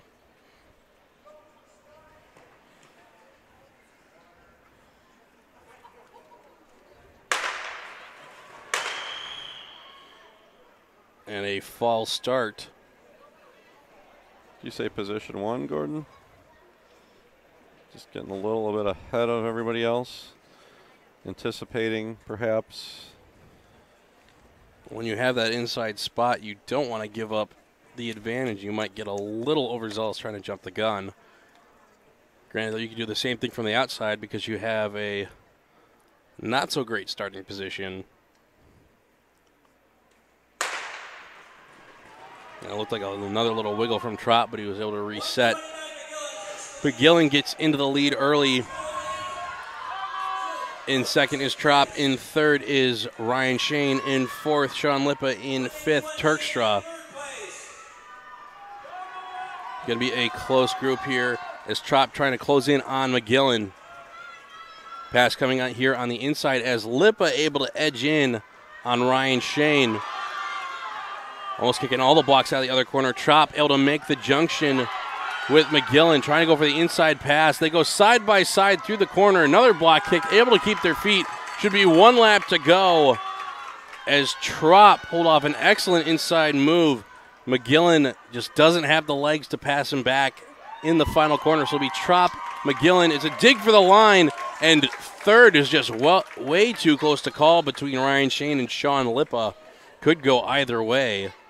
And Ethan Turkstra finishing in fifth, but going down after the finish line was Ryan Shane. Yeah, I would probably give third to Lippa. Like you said, it's going to be very close, very tough one to call. Lippa did a nice job of holding back when he realized he didn't have the space to pass. And he used his head, and instead of forcing a bad position and risking a possible penalty, he hung back just a little bit. Sometimes that's hard because you always want to be aggressive, but you also have to be smart. And he was smart and saved his best move for later in the race, and it looks like it may have paid off for him in third place. And then we have the Junior C Men C final with Owen Byrne and Alessandro Topa. 605 C, Junior C Men 500 meters C final. 45, Owen Byrne. After we get through this set of 500 finals, we'll take another ice cut by the look of the schedule, if we're on schedule, before going into the 333s and the 222s.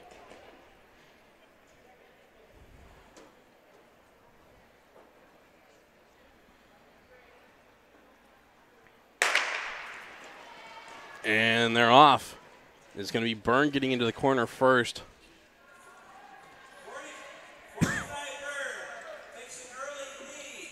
Alessandro taking the outside line, able to get around Byrne with the outside pass on the straightaway. And Topa going to just push the advantage, get comfortably in front of Byrne. Topa taking 2 in, still building. Oh, and Byrne is down.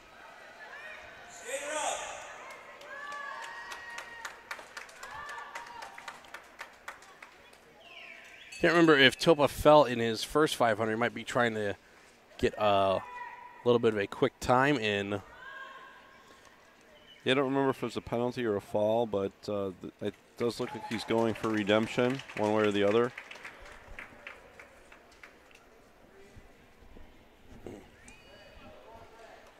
You know, he may not be scoring big points in the A final, but he can still go and try to set a personal best or a qualifying time. And it looked like he was going all out, which is good to see. Sometimes it's just a case of regaining your confidence or restoring your pride too. And you're not always skating for points. You can be skating for other purposes. Next up, we have the Junior C Ladies 500 meter A final with Catherine Liu, Cuban O, Haley Murray, Kayla Gonzalez, and Emily Wood. And this should shake out to be an exciting A final.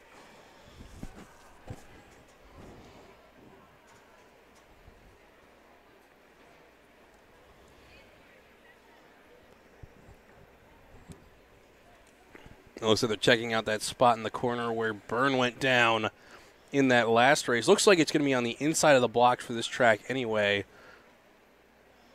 But just wanted to get a patch on it so it has some chance to heal up and freeze properly.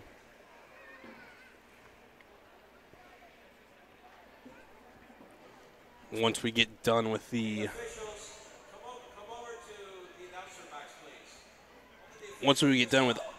morning final set, we'll take our long lunch break. We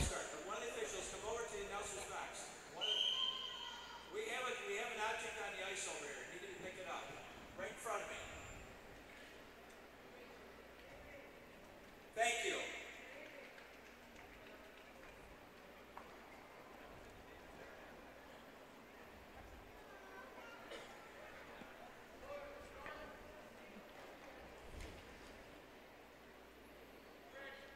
I have to say, Carl, I've seen quite a few lefty starters at this meet, as Haley Murray's a lefty starter. Not the most common thing you see in the sport. Leading the way after the first half lap is Catherine Liu. In second is Murray. Cuban O right now in third. She's going to have to get around Murray if she wants to try to get up to Liu. Gonzalez in fourth and Wood in fifth. Catherine Liu comfortably in front, trying to chase her down. Cuban O, she's going to have to do it all by herself and bridge the cap. And down goes Catherine Liu. Cuban O into that top spot. Murray now sitting in second. Gonzalez in third. Wood in fourth. 1 lap to go, and Catherine Liu able to get up after that fall. Murray actually closed the gap a little bit on O, but not enough in that last little bit of time. O in first, Murray second, Gonzalez third, Wood fourth, and it's going to be what's going to feel like an eternity of a last lap for Catherine Liu after she was leading the way from the gun. to finish in 5th place. Yeah, that's always tough to take.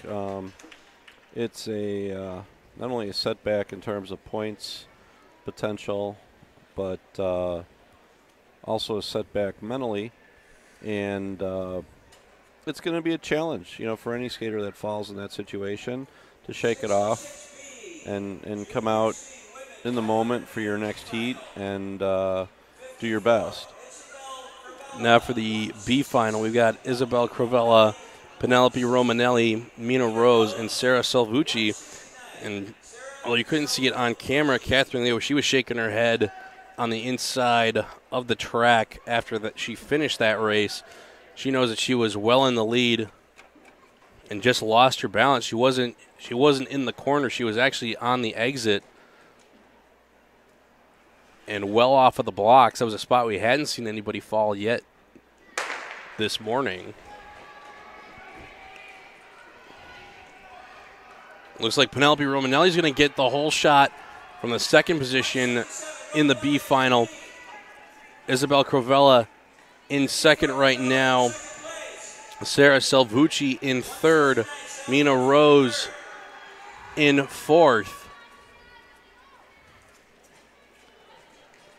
Romanelli trying to get away from the group, and there goes Salvucci with the inside pass, able to get it through on Crovella, and another pass coming as Mina Rose able to get around both.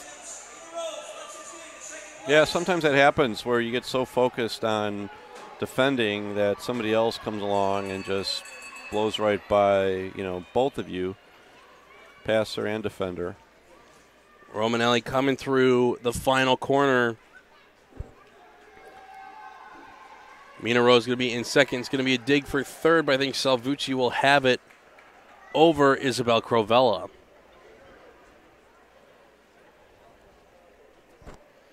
Romanelli very quick, athletic, and strong. She got off the line very, very fast, relying on her natural power. And she was able to sustain that speed throughout the whole 4.5 laps. Now we go on to the Masters men and women combined 500-meter final. We've got Tim Van Fleet, Henry Withers, Joseph Balbo, Nicole Zayat, and Jen Kola. I think if Balbo wants to try to finish 2nd in this race, he's going to have to get in front of Withers off the line and try to block him in behind. Withers with that better starting spot. Yeah, that start order is going to work against Balbo, and also I think Withers has started to figure it out by learning his competition, what he wants to do or not do vis-a-vis Balbo and the rest of the field, and he's figured out that getting off to a strong start is definitely to his advantage. He's got some quickness off the start, and it makes it a lot easier than trying to pass later on in the race. It's going to be Tim Van Fleet leading the way. Withers able to lock in on his heels. Balbo going to give chase in 3rd. Zayat in 4th. Kola in 5th. Balbo was looking to get the inside line on Withers. Withers kicking up the speed a little bit on the wide line, trying to keep Balbo behind him. Yeah, Balbo's countering with the strategy of Withers to go out. And there goes Van Fleet down in the corner. Right now, Henry Withers in the lead. Need to keep calm in the front. Don't want to go down now that you're in that top spot, as Zayats almost went down in the corner. 1 lap to go. Withers just got to stay in front of Balbo. That's a rare mistake by Van Fleet, who's had a really solid weekend to this point. Been looking very smooth and very consistent. Across the line, it's Withers, Balbo. Here comes Zayats with a nice 3rd place. And she can't believe it as Van Fleet finishes in 4th and Jen Kola in 5th.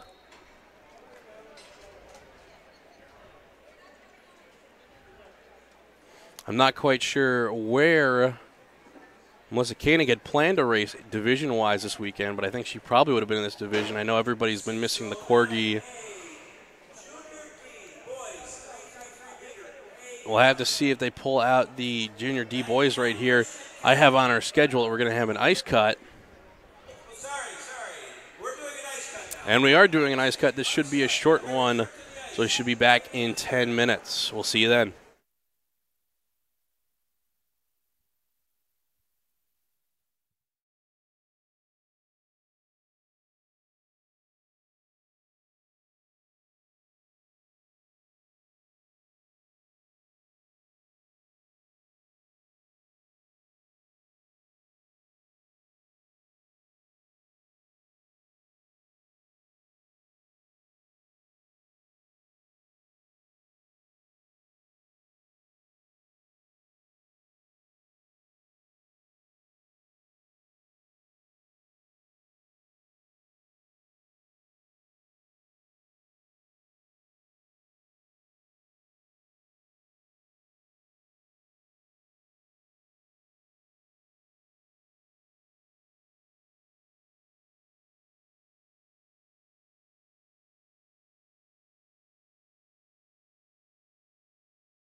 Welcome back, folks. We're going to get right in to the Junior D Boys 333A final with Christian Kim, Justin Liu, Xavier Lawrence, Jin Cayenne, and Matthew Freitag. And down went Jin Cayenne, and that forced Xavier Lawrence to spin. They've got too much ground to make up. Right now in the lead is Christian Kim, followed by Justin Liu, and then it's Matthew Freitag in third. 1 lap to go as Justin Liu makes the pass go through on the inside of Christian Kim. Kim, without the speed going to the final corner, he's not going to have it to pass Liu, even though Liu took a very wide line because there's a block in the middle of the straightaway. And then Matthew Freitag finishing in third. Xavier Lawrence getting a 4th place finish, just waiting on Jin Cayenne, who fell in the entry to the first corner.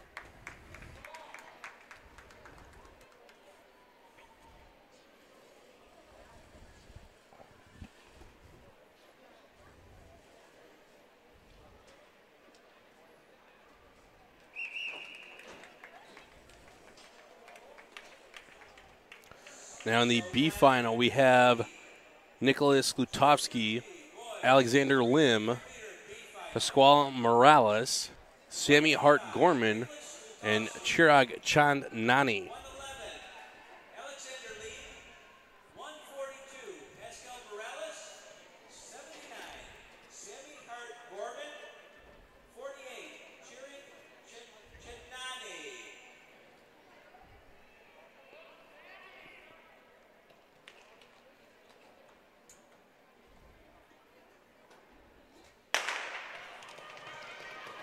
This B final underway. Getting out in front early is Alexander Lim. In second, Nicholas Klutovsky. Followed by 185, Skutkowski. And there goes the pass on the inside by Skutovsky. Sitting in third right now is Pasquale Morales. In fourth is Sammy Hart Gorman. 1 lap to go. Skutovsky leaving the field behind Morales, trying to catch up to Lim as they're going to come around the final corner. Lim going to be too far out of the reach of Morales. Finishing in third was Hart Gorman, and in fourth was Chan Nani.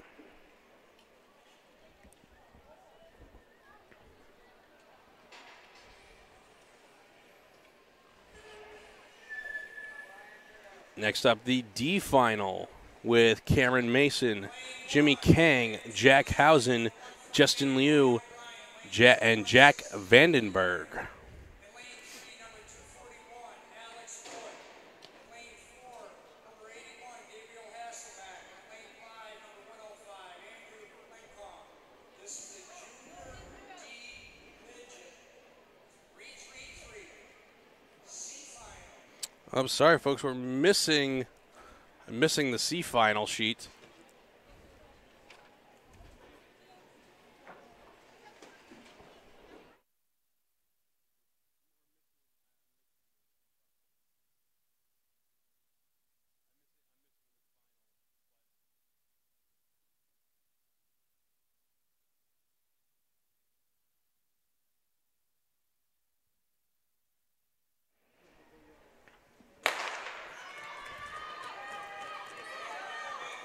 And they're off.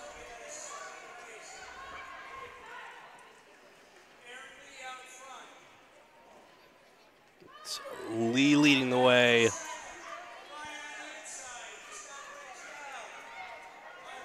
Sorry, folks, hard to tell. The skater list for this division is so long, you can't see the numbers. 1 lap to go. Again, sorry, we lost the heat card for this one. First and second. No drama there, but there's a passer on the outside for third. That might have been Roy O'Brien, able to get around in that final corner and take third place spot. Don't forget to come to the Cleveland Invitational in just a few weeks, beginning in December. All right, now for the D final.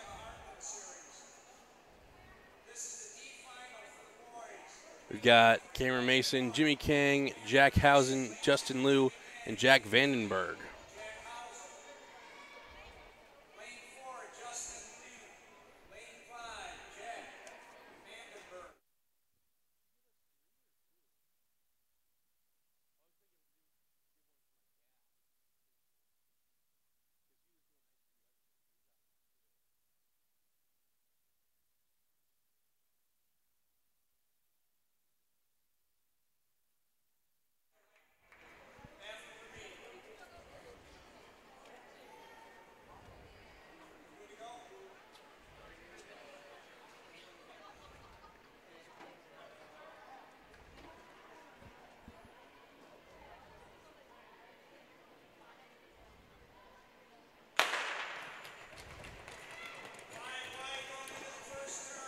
And it's Cameron Mason able to get through.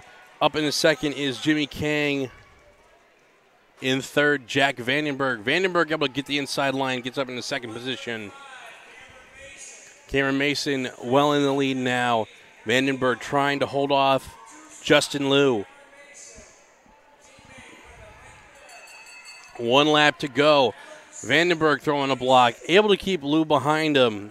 Jack Housen sitting in 4th. Jimmy Kang in 5th. Here comes Mason to the finish. Vandenberg, Liu, Housen, and Kang. That's your finishing order unofficially.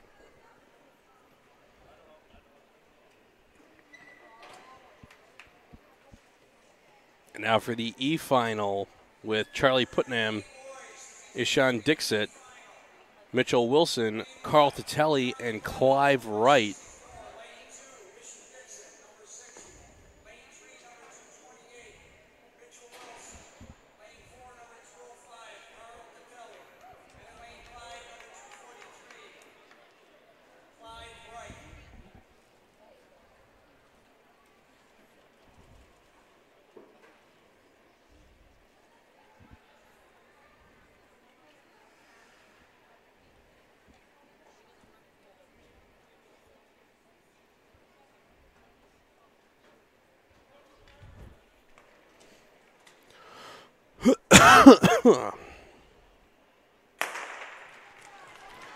And they're off, and it's going to be Carl Titelli that jumps out into the early lead. Only have 4 on the line. Looks like Clive Wright is a non-start. Carl Titelli put into this final because he was penalized in the heat. We did not ever get an explanation as to why he was penalized. 1 lap to go for Carl Titelli. Looks like he's going to take this out, try to get a new personal best time if possible. Sitting in second is Charlie Putnam. In third, Ishan Dixit, and in 4th, Mitchell Wilson. And Carl Titelli finishing in with a quick time. Putnam in second. Here's a dig for the line. It's going to be Dixit in second, and Wilson finishing, or sorry, Dixit in third, Wilson finishing in 4th. And Dixit almost going down after the finish in the corner.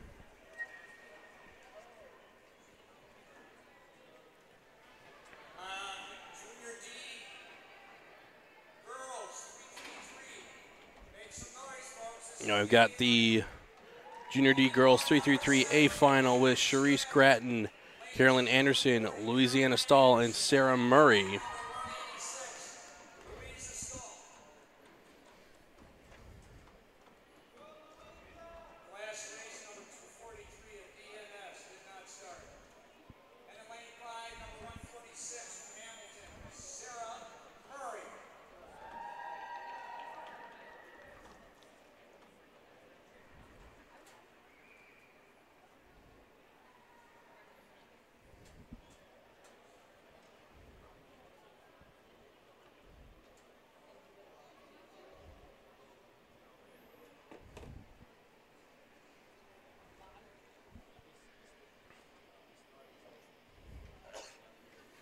After this, we'll have the EF and novice divisions before we take our long break for the day. It's been a quick morning with these short distances. Jumping out in the early lead is Charisse Gratton. In second position is Louisiana Stahl.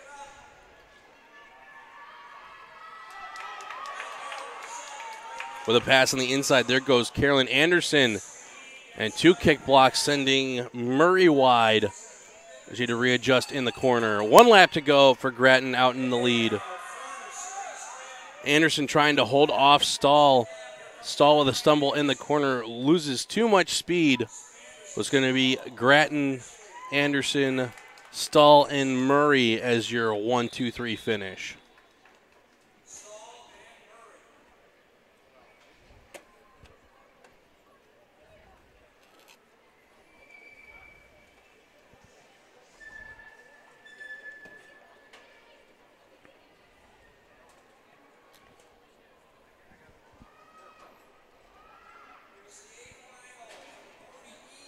Now up next we have the A final for the Pony E-Boys. This is a 2-2-2.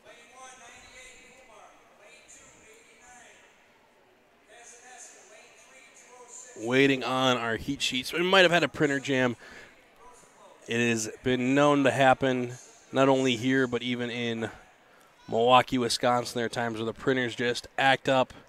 It typically happens at the worst possible moment.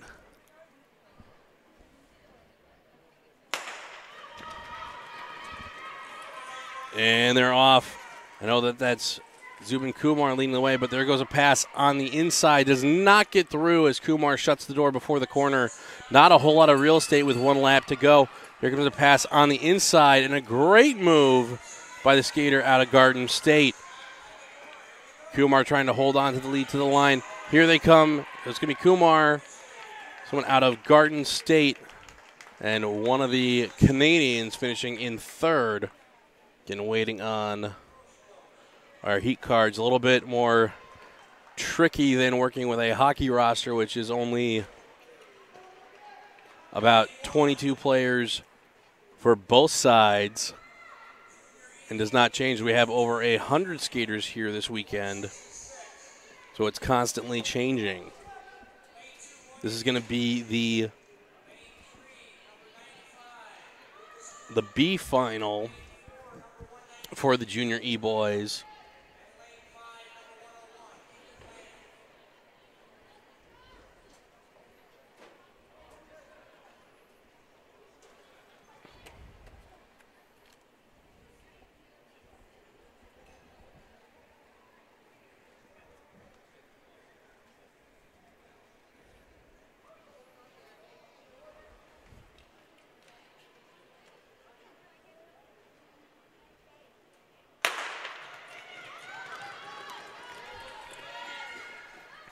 And they're off. And only a 2-lap race, so not a whole lot of real estate to work with. If you get out to an early lead, you might just be able to take it. One skater goes down in behind. We've got our leading group of 3 trying to set up a pass on the inside. Does not have enough room to work with as they dig for the line, going 3 wide almost.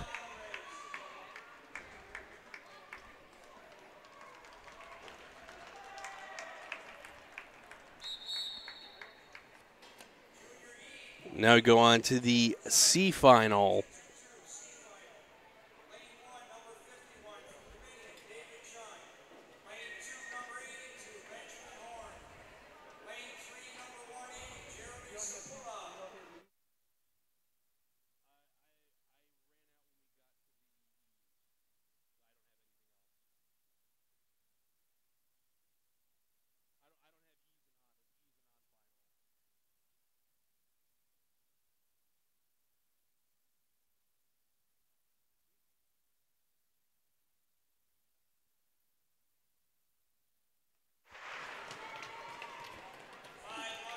C final underway. And they're going to stop this as a fall happened before the apex. Sounded like a blade touch.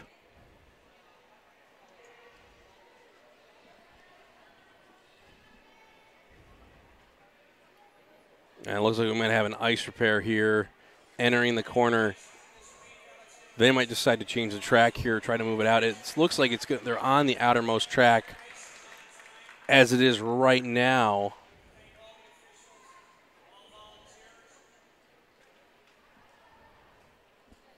They're going to leave the track in place. Not too deep of a cut in the ice.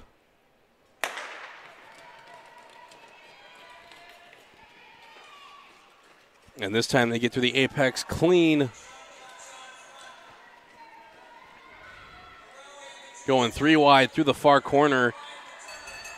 1 lap to go. They're trying to chase down the leader.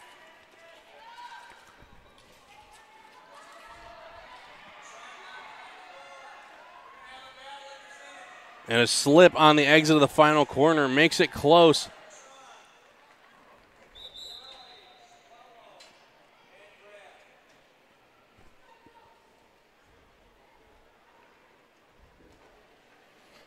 Now move on to the Junior E-Boys D final. This will be the last for the junior boys, or so the junior E boys. And then we'll have the girls. Then we'll go to junior F and the novice before taking our lunch break.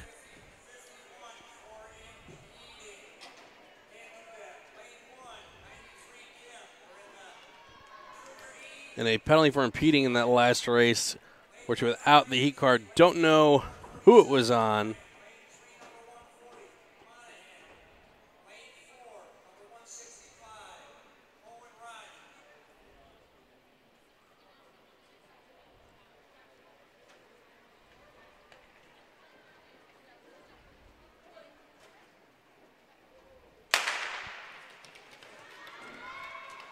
And this D final underway. The skater out of Dominion takes the lead. I believe that's 1 lap to go. That's skater out of Syracuse in second, trying to close down the gap to Dominion. Coming through the final corner, not going to have enough time left.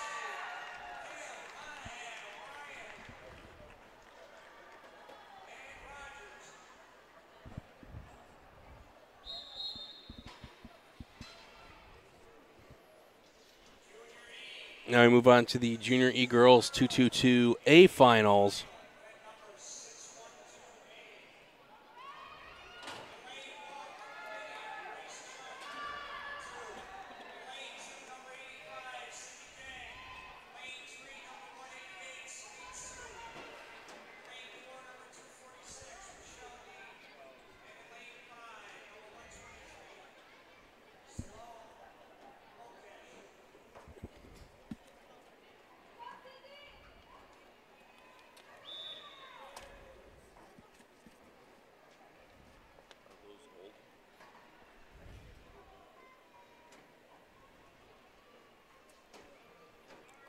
And this Junior E Girls A Final, we've got Grace Chun, Cindy Jang, Selena Sue, Michelle Yee, and Salome Lokesh.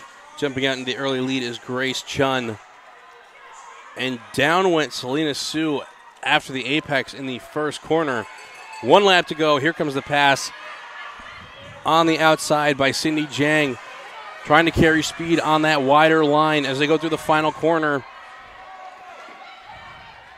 And tight at the line, but I believe it'll be Grace Chun, then Cindy Jang as your 1-2. Did not see who finished third as they had to go around Selena Sue.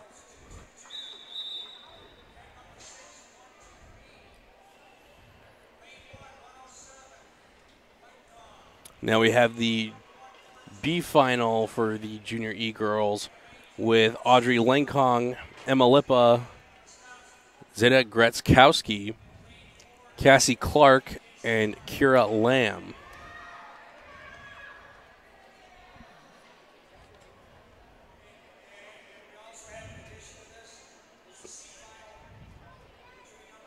And they're also adding Sydney Wong, as she would have been alone in the C final.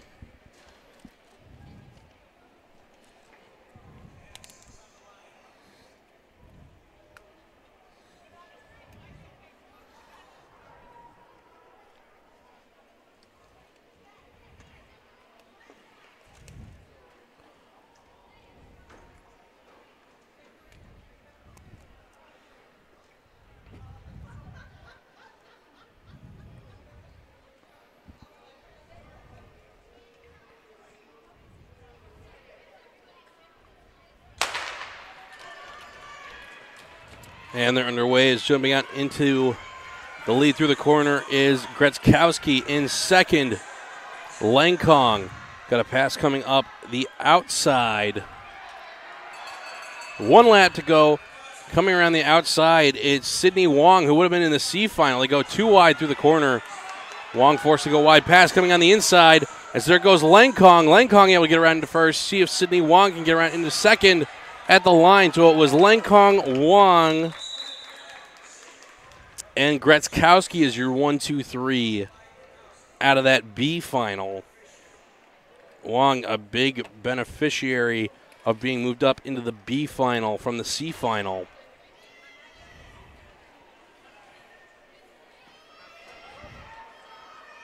Next we have the Junior F Boys 111A final. This is a one-lap race with Aiden Liu, Benjamin Sullivan, Arya Chandnani, Samir Outchik, Casey Kang, Kale DeVerde, and Hudson Peck.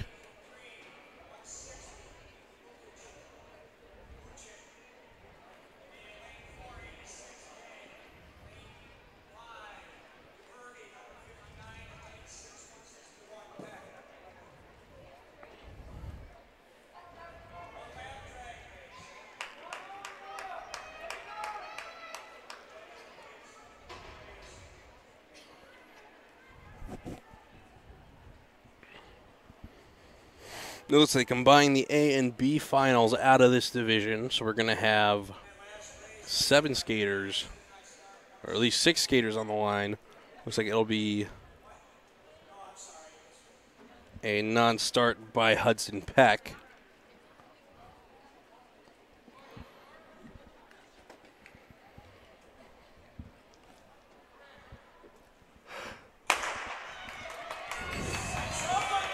One lap to go. Getting into the early lead, Benjamin Sullivan is going to try to block Aiden Liu in behind him. Here they come through the final corner. Sullivan, Liu going at the inside line. I think it'll be Sullivan, Liu, and Chandnani is your 1, 2, 3.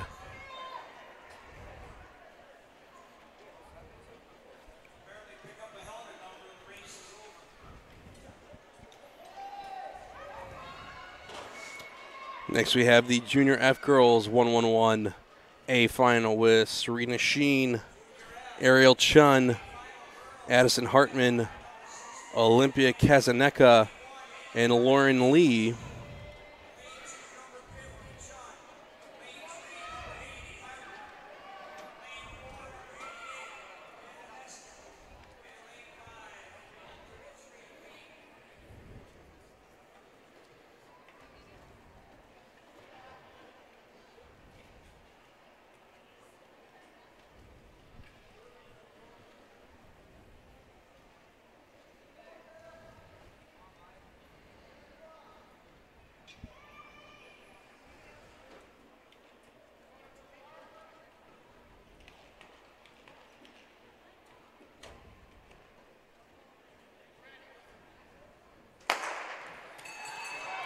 And they're off in a slight stumble out of Sheen, but able to regain her balance, get out into the lead. Chun in second.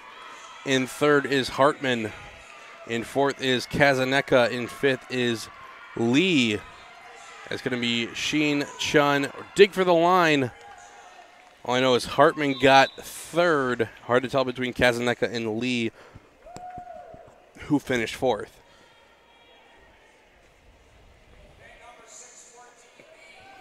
Now for the B final, the Junior F girls.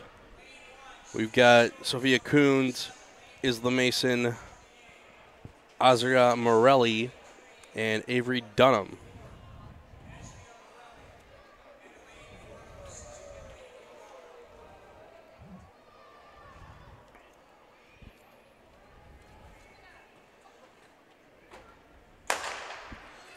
And they're off. Sophia Coons leading the way in second. Isla Mason in third.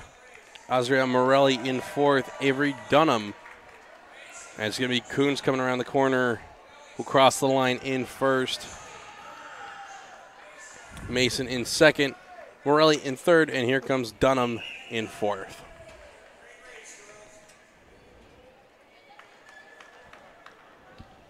Now for the novice boys 111.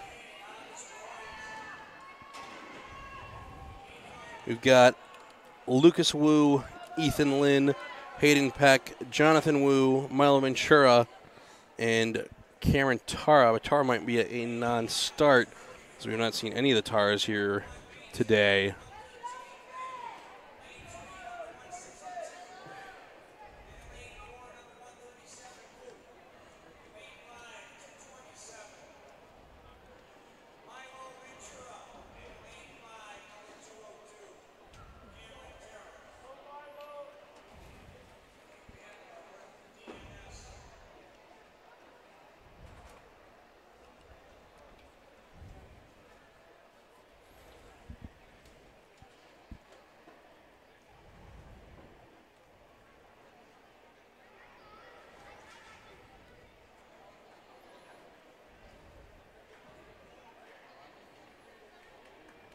Looks like the officials are trying to talk with the timers.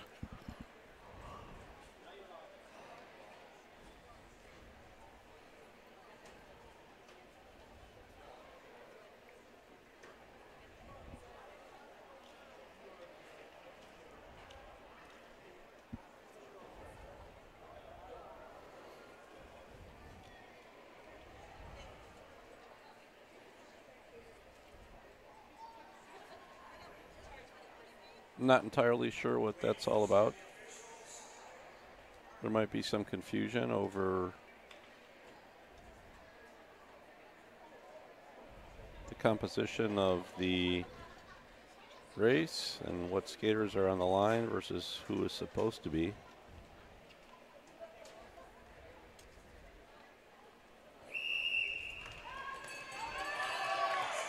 It's going to be Lucas Wu out the start, Ethan Lynn in second, in third,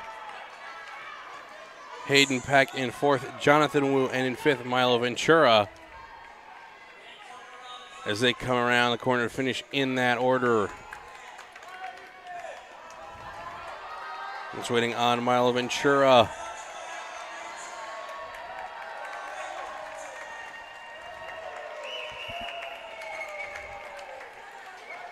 And Ventura trying to go for another one. Now go on to the novice girls 1-1-1 final with Madeline Coons and Bryn DeVerde.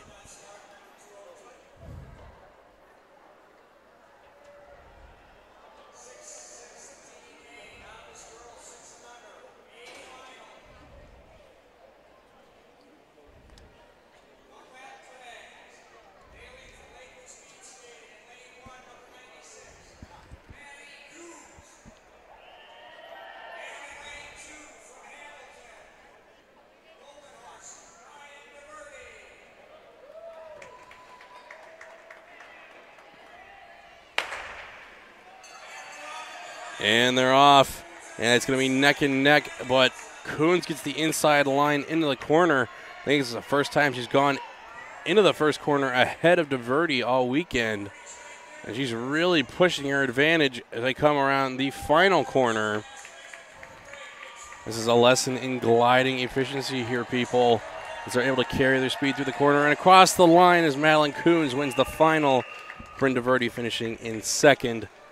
And now we are going to take our long break for the day. Just waiting to see if we can hear an official restart time. We're